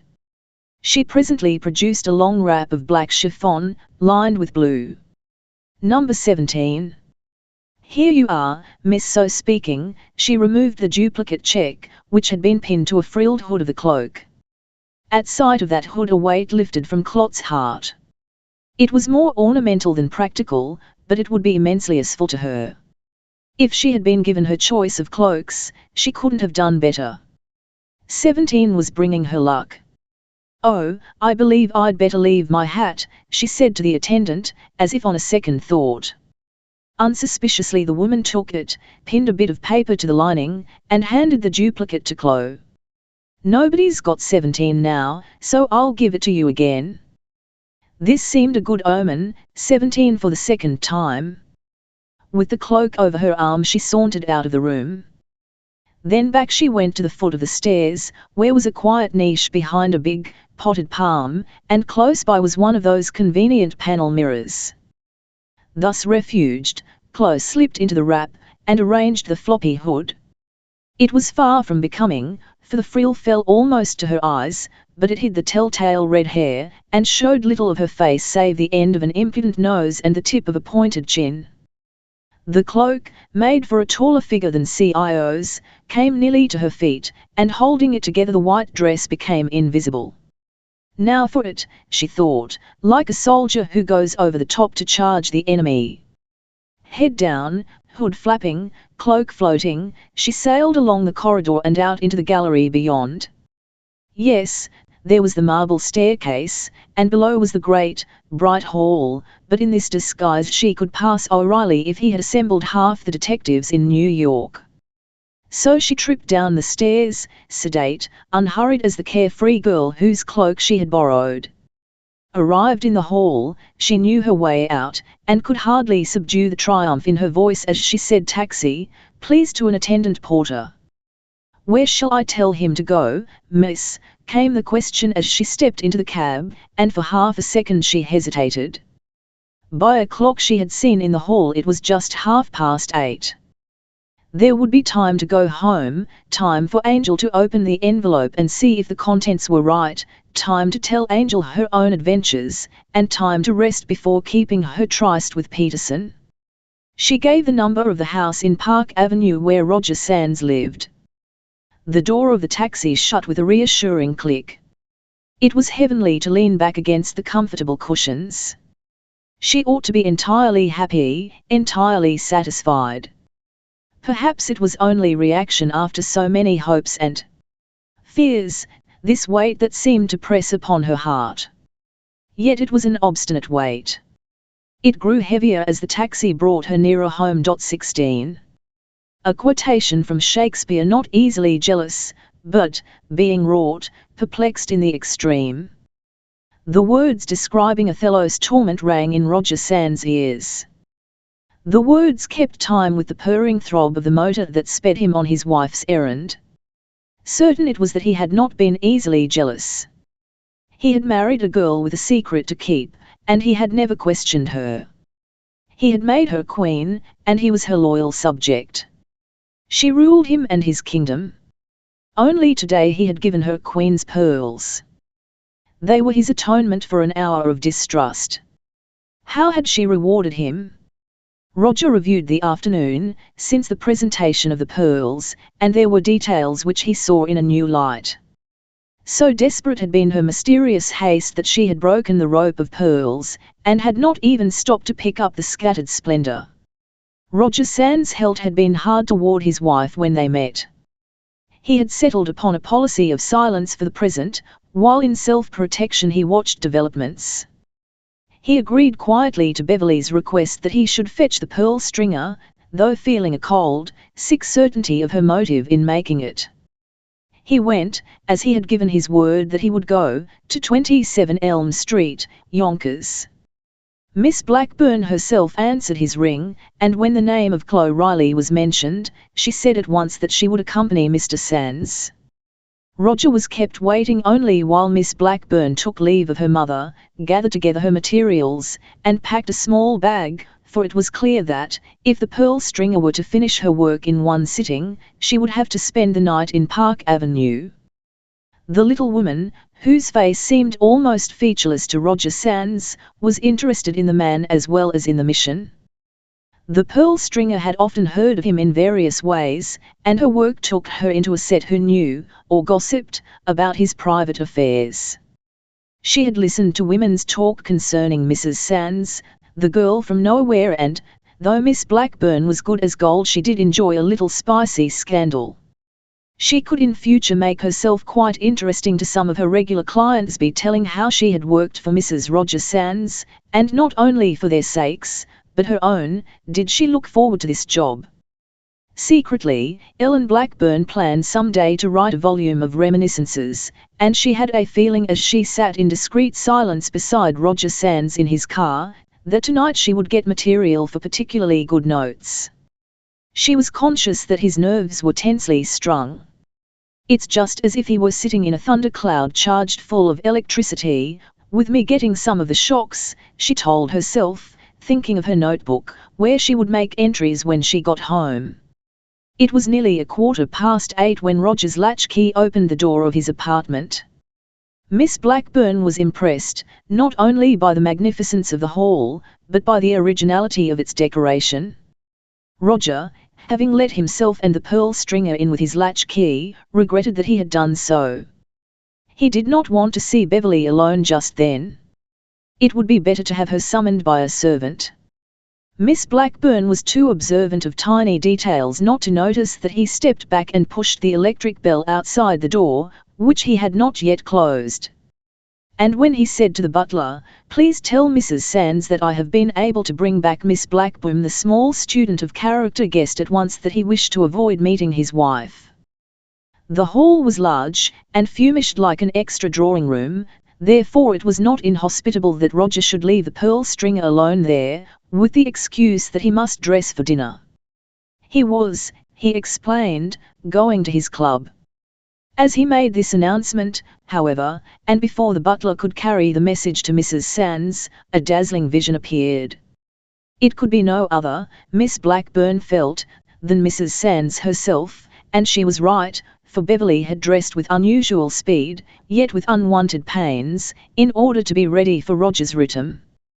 The vision came into the hall before the butler had been able to deliver the message, and his wife's arrival whilst the man was present gave Roger an opportunity he would not miss. There was a question he wished to ask the old servant, in Beverly's hearing, but he had not expected the chance to come so soon. The butler retreated, stepping aside respectfully to let Mrs. Sands pass. But before the man could efface himself, and before greeting Beverly, Roger exclaimed, "Oh, by the by, Johnson, has anyone been here since I went out?" "Yes, sir," the butler replied, "one gentleman has been here," but the vision intervened. "The gentleman wasn't a visitor, Johnson," she said, a sharp note in her voice, almost an agonized note. "You ought to explain to Mr. Sands that he came only to bring Miss Riley home." Then she hurried on, snatching the explanation from the servant's mouth. Though she had ordered him to make it, the poor child came back quite done up, nearly fainting. She had to be helped in, almost carried. The man stayed just long enough to hear that she was better. Is it Miss Blackburn you've been lucky enough to find, and bring back to me? All this NLSHED out in a breath. The lovely lady in white and silver smiled at the small person in brown pongee. But Roger Sands was not a man easy to play with. Yes, it is Miss Blackburn, he quietly answered. What was the gentleman's name, Johnson? Did you hear it? There was a trifling pause while the servant replied. Mrs. Sands was still faintly smiling, a mechanical smile, and her eyes were suddenly dull as glass. Yes, sir, I believe I heard the name mentioned, Johnson admitted. I thought it was the same as the young ladies, Riley or O'Reilly. As Mrs. Sands remarks, sir, he wasn't exactly calling, so the name wasn't announced. It only reached my ears. Roger looked straight at Beverly. The gaze was a challenge. Was it Justin O'Reilly who came? He inquired, and his eyes said, if your conscience is clean, you'll understand that I'm not trying to extract any confession. I give you the chance to clear yourself, here and now, that's all. But Beverly's face was flooded with one of her painful blushes, that always came when she wanted them least. She realized, too late, that Roger had inquired of Johnson because he suspected, perhaps even knew, that O'Reilly had been in the house. Yes, it was Justin O'Reilly who came and stopped about 10 minutes, she answered, trying to keep her voice as calm as Roger's. But this isn't very interesting to Miss Blackburn. It was good of her to give up her Sunday evening. Shall we just a moment, please? Roger broke in, still in that deadly quiet voice which, it seemed, could betray nothing to a stranger, but for Beverly was a knife at her heart. Elle must go out presently. Before stalling to dress, I should like to hear the latest news about your protégé. She looked all right, and not inclined to faint, when I saw her tripping into the house, just before I came in from my walk some time ago. By the by, I think Mr. O'Reilly must have been with her then. He was passing the house, I noticed. Don't know anything about that, the answer came slowly. Chloe didn't mention seeing Mr. O'Reilly at that time. She rested and went out again later. Johnson was speaking of her second return. Beverly knew that her husband could easily have questioned Johnson behind her back, and then have entrapped her perhaps, through her ignorance of what had passed. He had chosen instead, to be as frank as he was hard, and while she suffered, Beverly thanked her husband for cold justice. Elle must dress now, Roger said heavily. I am dining at my club. Murmuring some civility to Miss Blackburn, Sands turned away. A moment more, and his wife heard his bedroom door shut. At the sound it seemed that her heart must die in her breast. She felt a sensation of physical sickness, and would have given anything not to have the pearl stringer on her hands. Here the woman was, however, and could not be treated with discourtesy. You will dine with me, of course, before beginning your work, Beverly said, trying to be cordial. But Miss Blackburn smiled and shook her head. She had had high tea at home with her mother, and could eat nothing more, she replied, thanking Mrs. Sands. I'll take you to my boudoir, Beverly said kindly to the little woman in brown. The pearls are there. You'll be surprised at their beauty. Miss Blackburn let her hostess lead the way. There's a drama here, all right, she told herself. Has it anything to do with the pearls? But I shall know soon, I bet.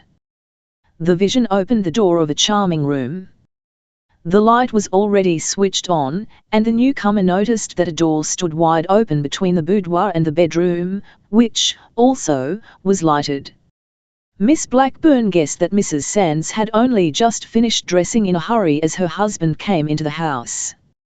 Perhaps, on account of the pearls, her maid had been released from duty. Anyhow, someone had forgotten to turn off the lights, but Mrs. Sands herself was explaining. Left the door open between my room and this while I dressed, she said, because of what you see on this table. I thought it might as well be here, as anywhere else, all ready and waiting for you.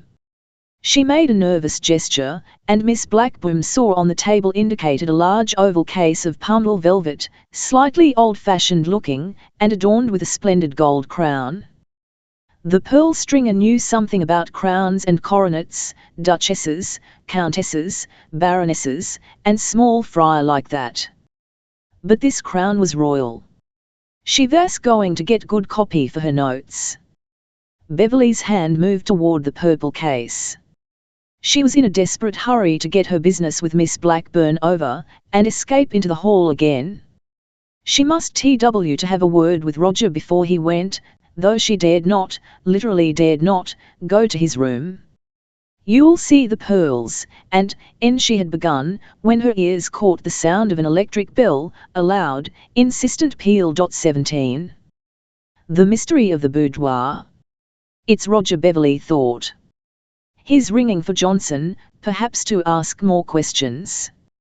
"Must speak to my husband," she said to Miss Blackburn.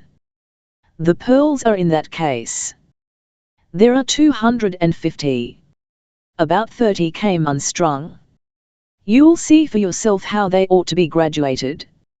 I'll be with you again in a few minutes." She flew to the hall, hoping to intercept Johnson before he could reach Roger's room. But the man was not on his way there. It was the sound of the doorbell she had heard. Johnson was in the act of admitting a girl in a black chiffon cloak lined with blue. A large frilled hood pulled over the wearer's eyes hid the profile from Beverly. The girl turned. It was Chloe. "I'll go with you to your room," Beverly said, controlling her voice for the benefit of Johnson, and trying not to show how frantic was her haste.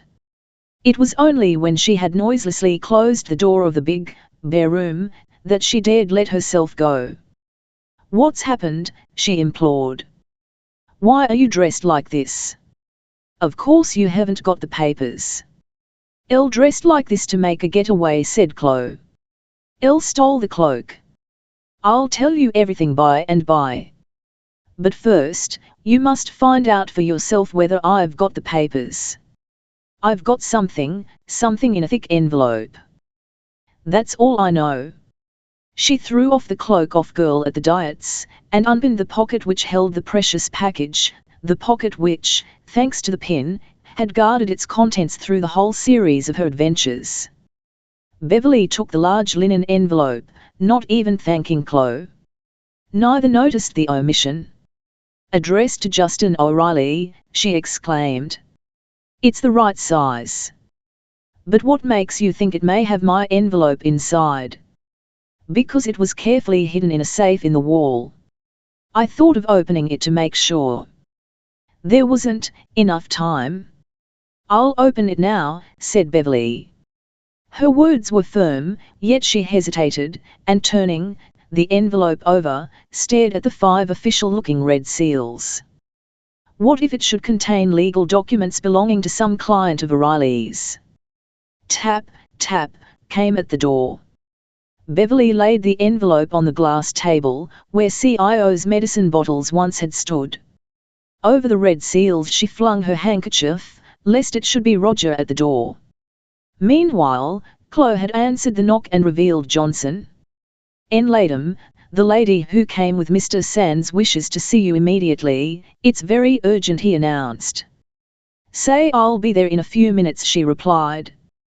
"Elle can't come just yet." Johnson departed. "Madam will come in a few minutes," he repeated to Miss Blackburn, who had been anxiously awaiting him at a half-open door. "Elle think," he added, "she is busy, miss."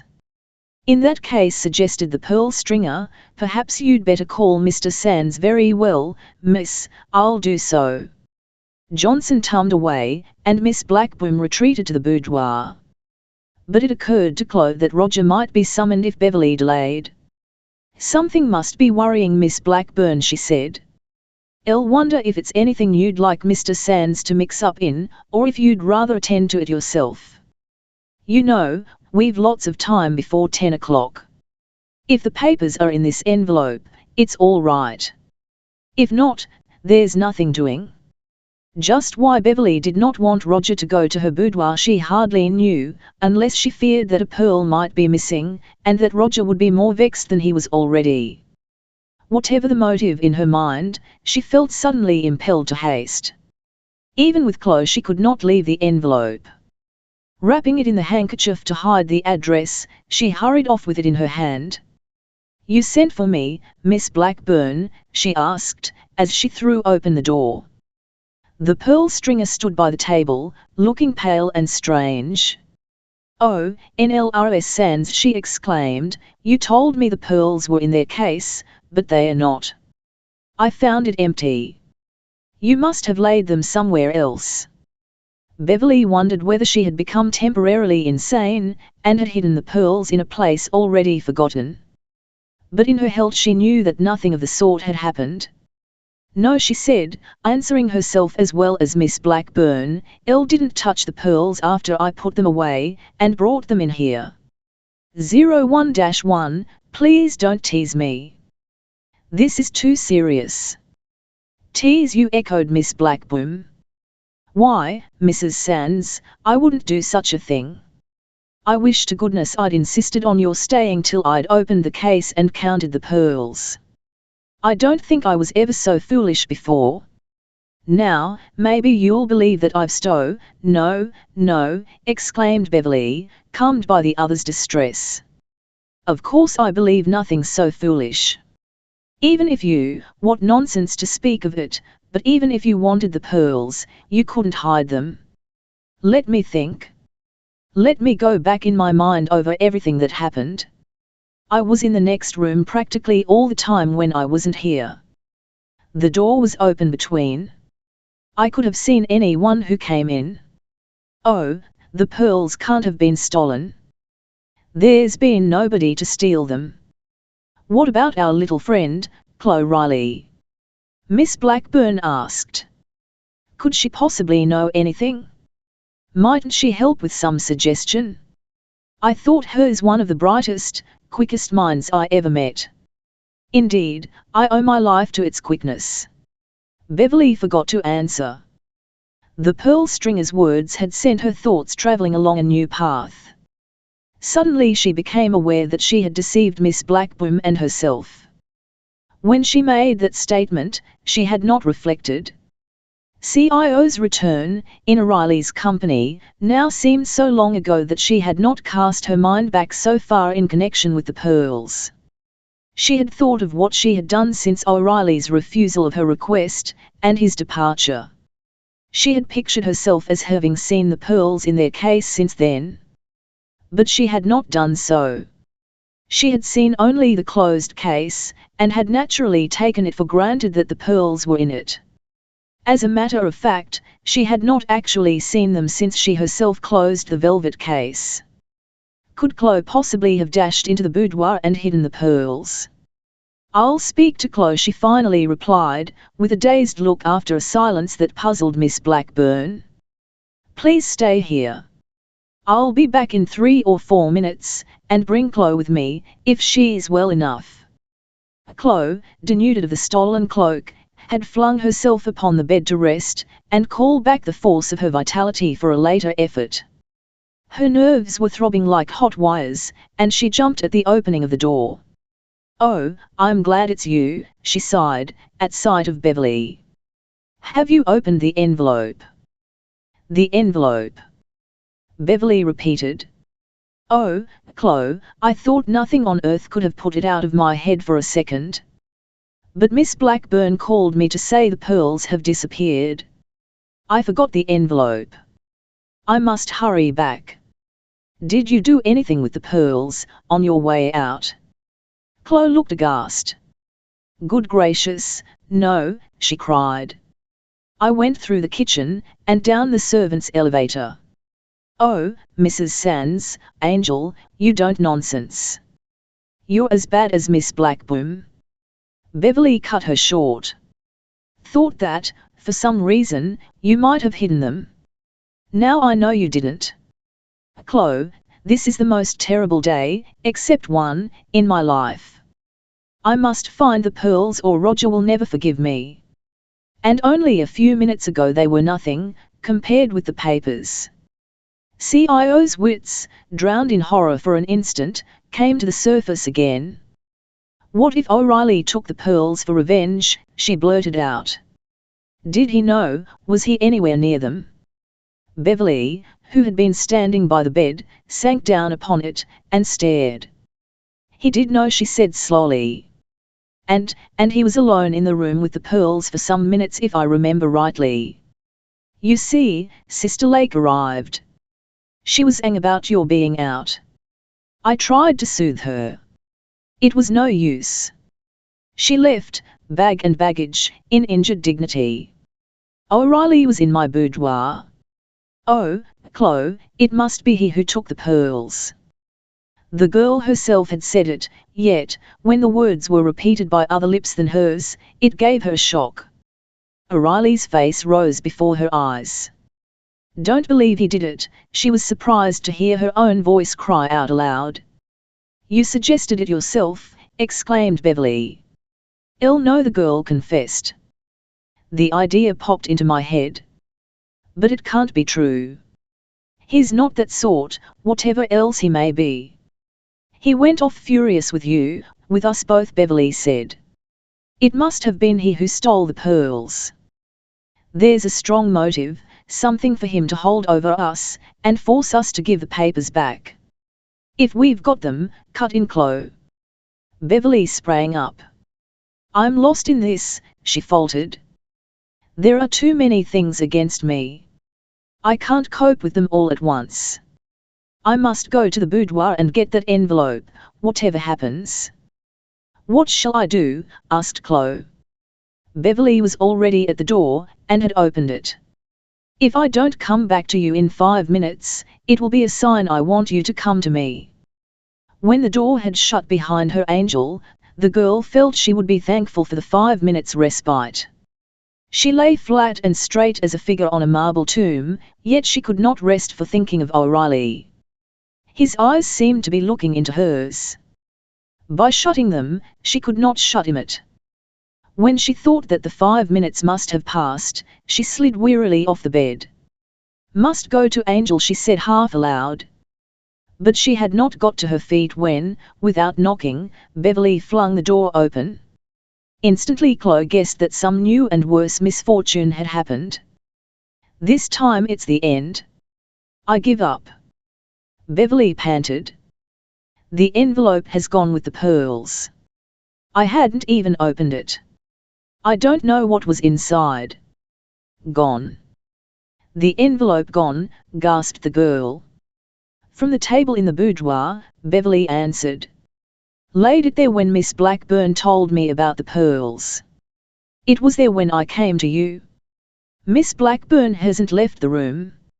She didn't even see the envelope. I've searched everywhere for it, but it's gone. 18 defeat. All CIO's efforts and schemings wasted. She had tricked, stolen, risked her life, in vain. The envelope was gone. You can't have looked everywhere, she insisted. The thing must have got tucked out of sight, unless Miss Blackburn, but no, she's as good as I'm sure you're right about her. She's good, said Beverly. But she says nobody came into the room while she was there. I asked her. Otherwise I might have thought that the sentence broke. Wanted to see you alone, Angel began again. I came back. You've been so wonderful today, you've made me depend upon you. If there were anything to do, you'd be the one to do it. But there's nothing, is there? I can't see any light, can you? Let me help you to look for the envelope, said Chloe. Come, then, said the other, in a toneless voice, unlike her own. Together they went to Beverly's boudoir, where there was a little interlude of greetings between Chloe and Miss Blackburn. Then, Chloe was beginning her search for the lost envelope when Roger Sands slowly passed the half-open door. Beverly had left it ajar, not because she wished to call him, that desire had fled with the news about the pearls, but in order to see that he went out. She stood with her back to the door at the moment, but on the wall directly opposite hung a long mirror. Chloe guessed, by the slight start Angel gave, that she must have caught sight of his reflection. He turned and came back. If he asks to see the pearls, was the thought in Clot's head. Her eyes met Beverly's and read the same terror there. Roger spoke to Miss Blackburn, pausing on the threshold. "What do you think of the baubles?" he asked with elaborate carelessness. "Are they above the average?" The two girls held their breath. Would the pearl stringer give the situation away? But Miss Blackburn, true to herself, was discretion incarnate. "I've not seen enough of the pearls, yet, to form an opinion," she replied, "but my impression is that they must be altogether exceptional." "I'm glad your impression is good," said Roger. He turned to his wife. "May not be back till late. Don't sit up for me. Good night." Beverly followed him into the hall. "Roger," she pleaded. "You're doing me a most horrible injustice. I can't bear it." "What do you mean?" he asked. "You can't help knowing," she said, "it's about Justin O'Reilly." "You think I accused you of anything?" he challenged, brows raised, eyes blank. "No. But, your imagination seems to be even more lively than your conscience is sensitive, my dear girl. What have you done, that I should accuse you?" "I've done nothing, Roger, that you—" "All right, then. Why borrow trouble? I must hurry, or I'll miss my appointment. Good night again. Sleep well." Roger left her without a backward glance. Beverly felt that she was caught in the folds of a vast net. What was it Chloe had said, that day? There was once a mouse who gnawed a poor mouse. It had tried today to gnaw the net. It had gnawed one net, small hole, but even before the prisoner could struggle to get free, the hole had closed again. Still, the mouse was ready for another bout. It was a brave, bold mouse, a subtle mouse. For some strange reason her sole hope was in Chloe. During her absence the girl had searched the boudoir from end to end. Her sharp eyes had not missed a cranny big enough to hide a pin, to say nothing of a rope of pearls or a large envelope with 5 red seals. Both the pearls and the envelope must have been stolen. Were there 2 thieves, or only one?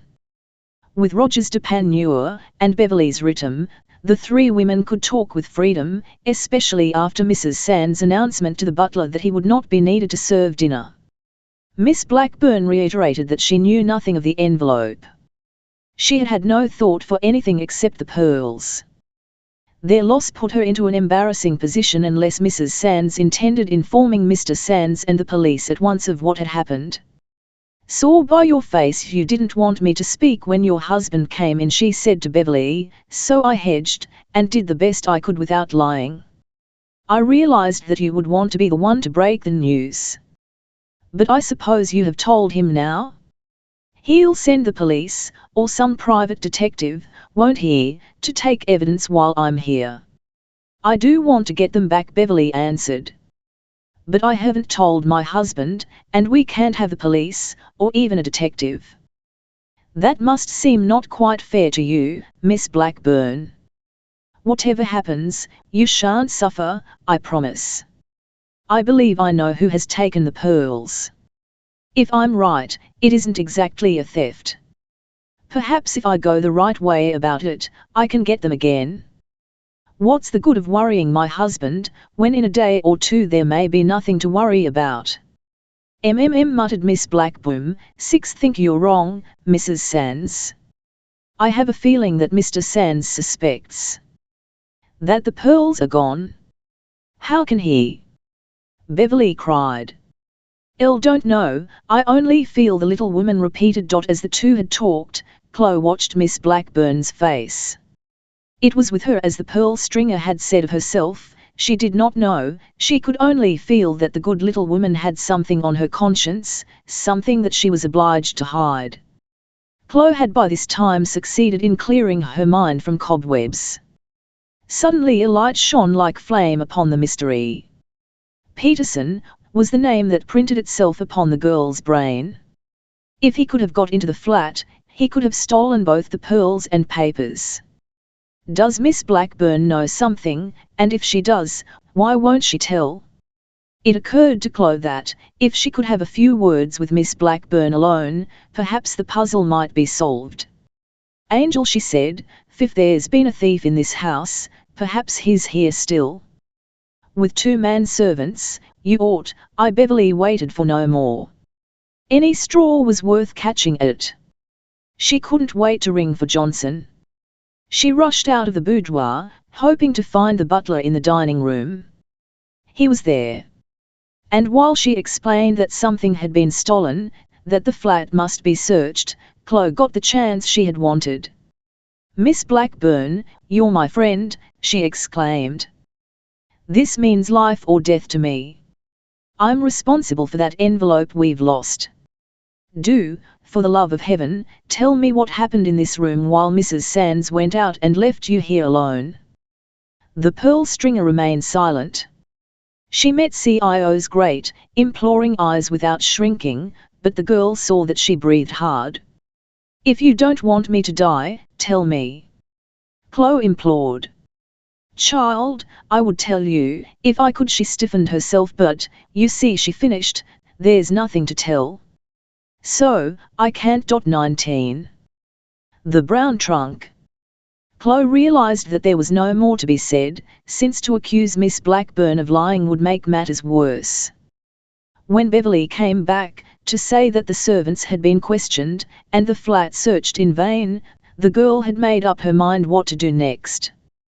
There were 2 things, one of which had better be done at once, the second, which must be done before 10 o'clock. The first was to settle with Miss Blackburn, and get rid of her. The second thing was to keep the appointment with Peterson. It was more important, Chloe thought, to see him than to see O'Reilly, though she expected Angel to suggest an immediate talk with O'Reilly in person or by telephone. She hoped to bring Beverly to her point of view. "Of course, I rely on you to let me clear myself if you don't find your pearls the way you hoped," Miss Blackburn reminded Beverly. "I'm sure you'll let me know when you have news. Meanwhile, there's nothing to stay for, is there? I might as well be with Mother."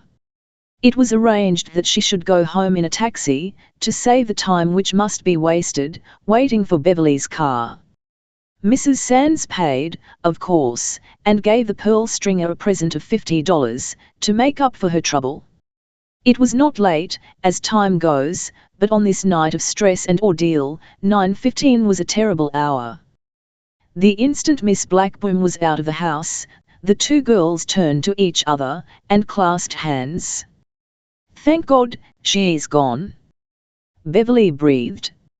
"Now I'll call up Justin O'Reilly, and, wait till I tell you something I've thought of, then you can decide," Chloe cut in. "I believe that horrible creature, Peterson, may be the thief, not O'Reilly. How he could have got into the flat, and out again, I can't see. But he probably specializes in stunts like that. He has the face, and the fingers, for it. I shouldn't wonder if he terrorized poor Blackie. She's not cut out for a heroine, is she? Maybe the man was under the table in the boudoir. Maybe he warned her that, if she gave him away afterward, he'd do for her and all her belongings. That would scare Blackie blue. She worships her mother. I haven't got the tangle straightened out in my head yet. But this new idea looks good to me, so far. If Peterson's the thief, if he's pocketed the papers and the pearls, it seems to me he'll try and make a quick getaway. Let us jump on him now, at the Hotel Westmoreland, before he expects us, and before bothering with O'Reilly. These pearls must be well known. Peterson can't get rid of them, even to a fence, for any big sum. I think he'd exchange, for money, and less important jewels that he might dare to sell. Haven't you got something that your husband's forgotten, or won't mind if he doesn't see you wear? Yes, Beverly answered. I have $600 or $700 by me. There's a diamond muff chain, too, and a tiara that Roger himself thinks too old looking for me. He proposed to have the stones reset, but that's months ago. He has forgotten, I'm sure, for he's given me so many other things since. I could bargain with the chain and tiara, and perhaps a few bracelets and rings. Let me take the jewels and money in a bag to the Westmoreland. I can leave it at the desk while I do the bargaining. It's best to be on the safe side, if you're a mouse holding up a ferret. Besides, there's a question we've most lost sight of in this business, Angel. We're not sure the right papers were in the envelope I took from O'Reilly. They might be something else he valued. Why, yes, cried Beverly. For a moment I counted on their being the right ones, the ones I must give Peterson. Well, I've only to see him to make sure, Chloe went on. He may lie, but I know I can tell by his face. Angel, waste no time on O'Reilly. There's not 1 second to lose. Get your jewels together, and I'll go. We'll both go, said Beverly. Don't object, it's useless. I won't have you go alone. You've done more than enough already. I'm a wretch to let you slave for me, your first day out of bed. But I daren't call at Peterson's alone, not because I'm afraid for myself, but because of Roger. Besides, I can depend on you to keep your head. Very well, Chloe consented. The first thing that occurs to me is this: we must put on plain coats and hats. My new hat I left at the Diets, I had to. But you'll lend me something? And we'll not phone for a taxi.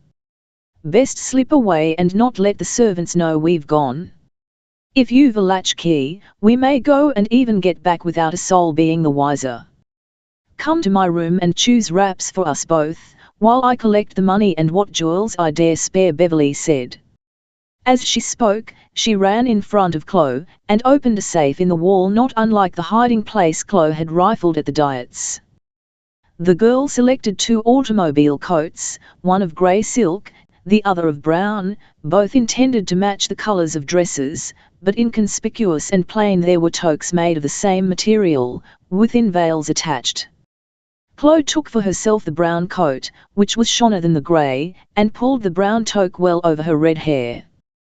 By this time Beverly had stuffed a roll of greenbacks, a chain of platinum set with brilliants, half a dozen sparkling rings and bracelets, and a flexible diamond tiara, into a dark leather handbag. Chloe helped her into the long grey coat which covered her evening dress, and the 2 stole out of the flat like flitting shadows. They went down in the elevator, but the hall porter was off duty for the night, having left a young understudy in charge. The girls walked fast to the nearest taxi stand, Chloe trying not to breathe hard and so remind Angel of her weakness. As the chauffeur slowed down in front of the Westmoreland, Beverly held up her wristwatch for Chloe to see. 25 minutes to 10, Chloe assured her confidently. I'll only hope he won't have gone out. Now, you wait for me in the taxi, Angel, while no, you're to wait for me, Beverly decided. Can do more with the man than you, because there are things you don't know. But don't wait here. It's too far away. I might need you in a hurry. We'll keep the taxi, so there'll be no delay in getting off, and we'll both go into the hotel together. You came this afternoon, so you had better ask for Peterson. We can make up our minds what to do next when we get the answer. A moment later a tall young woman in a grey motor cloak, and a small young woman in a brown cloak, entered the hotel.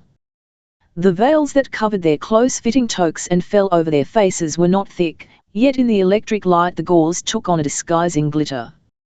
The pair in their plain wraps were not conspicuous figures even in a third-rate hotel like the Westmoreland, and the clerk whom they approached was not moved to curiosity. Mr. Peterson? His inn came in over an hour ago, and mentioned that he expected a caller party to go right up. He's expecting us, one or both, Chloe cut in hastily. What's his number? 658, top floor, said the clerk. The elevator's just over there to the left, see? We'll go up together, Chloe whispered, and then, if you really think best to see the man alone, I'll hang about somewhere in the hall till you come out and call me. Beverly made no reply. Already she was fathoms deep in thought. The musty-smelling lift shot them up to the top floor. Beverly, stepping out ahead of Chloe, had the air of having forgotten her existence. The girl's anxiety deepened. The best she could do was to guide her friend through dimly lighted, dark-walled corridors, to the right number, 658. Beverly had, before they left the taxi, given the money and jewels into her companion's hand. Clot's overstrained nerves began to take their revenge. This shabby hotel was an evil place. To her it seemed that each closed door hid something secret and sinister. They met no one between the elevator and Peterson's room. Involuntarily, the two paused an instant in front of number 658 before knocking. No sound came from within. If Peterson were in his room, apparently he was alone. Beverly tapped, a sharp, nervous tap. "Come in," cried a voice which sounded far off, as if the speaker called from the furthest corner of the room, or from the depths of a wall cupboard. "Keep near, but not too near," whispered Beverly, and opened the door. To her surprise and CIO's, there was no light in the room, yet it was not really dark. The blind on the Cunanless window opposite the door was rolled up to the top, and let in light from the brilliantly illuminated street 6 stories below. As Beverly passed in, Chloe caught a glimpse of a man's figure comfortably seated in a high-backed chair in front of the window. She even recognized the mean profile of Peterson, outlined in black against the luminous square of a window pane, and anger pricked her that he should dare receive Mrs. Sands without rising. Then the door shut, and Chloe, obeying the order to keep near, but not too near, took a few steps down the corridor. Within sight of the door, but not within hearing of voices on the other side unless they should rise to a shout, she hovered uneasily. It was hateful to Chloe that Angel should be alone with the finette-faced man behind the closed door. He might choke Beverly to death with those sly, thievish hands of his, and the sentinel outside would not know. Why was he sitting there in the dark, she puzzled, like a spider in his web, waiting to pounce? She could not put away the impression that there was something more terrible even than Beverly had expected. No one came or went. After all, she had been there only 4 or 5 minutes, though the time seemed long. It might easily be half an hour, Chloe reminded herself, before she could hope to be called into consultation, or invited to hand over the precious bag. She looked wistfully toward the nearest end of the corridor. There, in front of a window, was a big brown trunk. She would go and sit on that trunk to rest. It was well within sight of Peterson's door. Her eyes would never leave that door. With renewed life she could spring up as she saw it opened by Angel. "Yes, I've got to the limit," the girl said. She was so spent that her feet seemed to have weights attached to them as she dragged herself toward the trunk. Reaching it, she dropped, rather than sat, upon the rounded top. No sooner had she touched the lid, however, than she bounded up as if she had received an electric shock. It seemed that something inside the TNLNK had given a leap, and that the great box had quivered under her. At the same instant the door of number 658 was thrown open. Beverly came out. 20. Murder. There was something not natural in Beverly's air and manner. Normally she had a proud, erect carriage. Now she came stumbling out of number 658, and with drooping head, and shoulders bent, crept into the hall, leaving the door half open behind her, but she stopped abruptly and turned back. Chloe, forgetting her own weakness, and forgetting the brown trunk, hurried to join her friend. But Beverly seemed to be unconscious of the girl's presence. She stood as far as possible from the door, closed it without noise, and was walking away again when CIO's arm slid round her waist. "Darling, what has he said, what has he done to you?" the girl implored. Beverly seized Chloe by the wrist, and pulled her toward the lift. "Hurry," she whispered. "We must get away as soon as we can, for Roger's sake." "But what about the papers, and the pearls?" Chloe persisted. "Had Peterson taken them? Did he give them to you?" "Elle don't know whether he had them or not." "Nothing matters now, except to get home," was the astounding answer. Chloe could hardly believe that she had heard aright. 5 minutes ago, nothing in the world mattered, except the papers and the pearls. Now they had lost all their importance. "You don't want them any more," she gasped. "Want them?" Beverly echoed. "Yes, more than ever, I want them.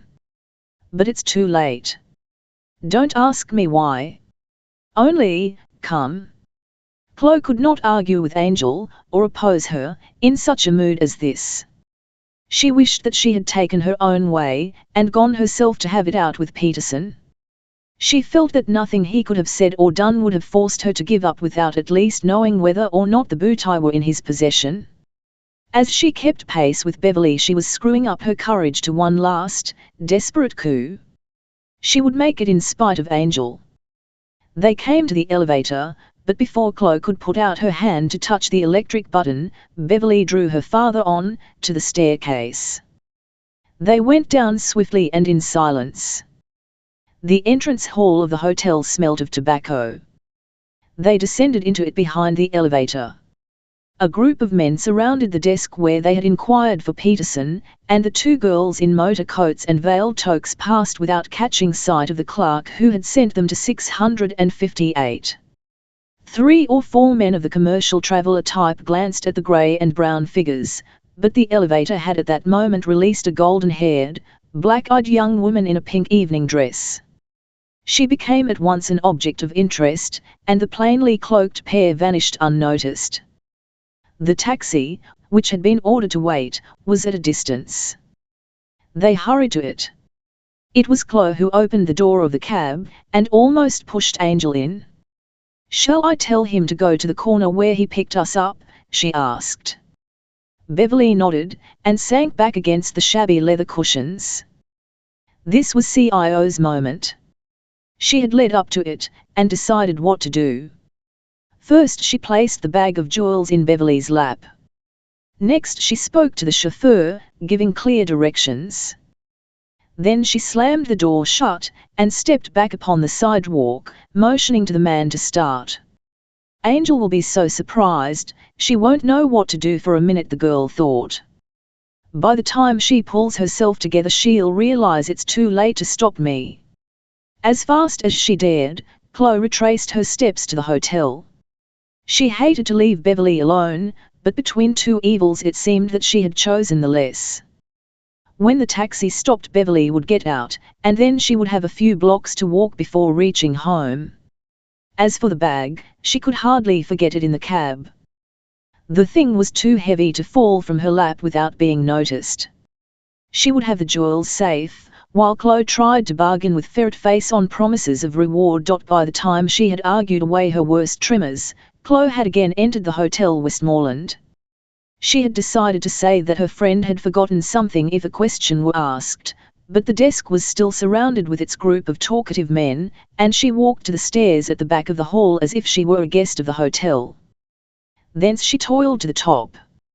It was only when she approached the door of number 658, and saw once more the brown TNLNK at the end of the hall, that Chloe remembered the odd side issue of her adventure. She hesitated between the need for haste and the wish to solve the missed one wire that troubled her. But it would take only a minute to run to the trunk, to sit on it again, and see what happened. Meanwhile, anyone who went in, or came out from, number 658, must do so under her eyes. Curiosity conquered. Chloe tiptoed to the trunk, sat heavily down on the rounded top, as she had done before, and nothing happened. There was no sign of movement within, and Chloe wondered if, after all, the thing that had jumped under the lid had been created by her own jumping nerves.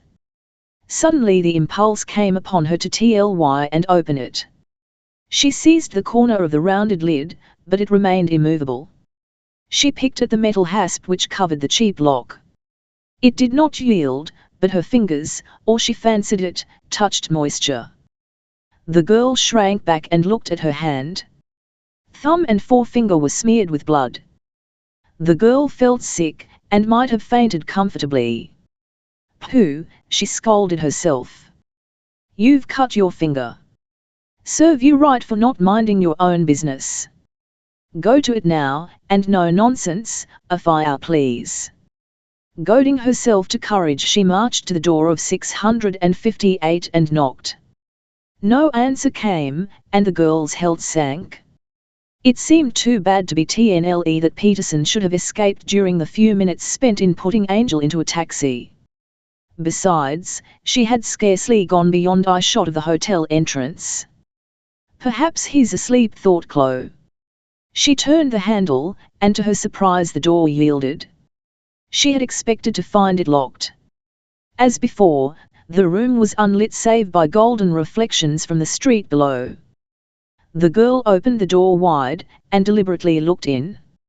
Strange, there sat the man in his easy chair in front of the window, with his mean profile outlined.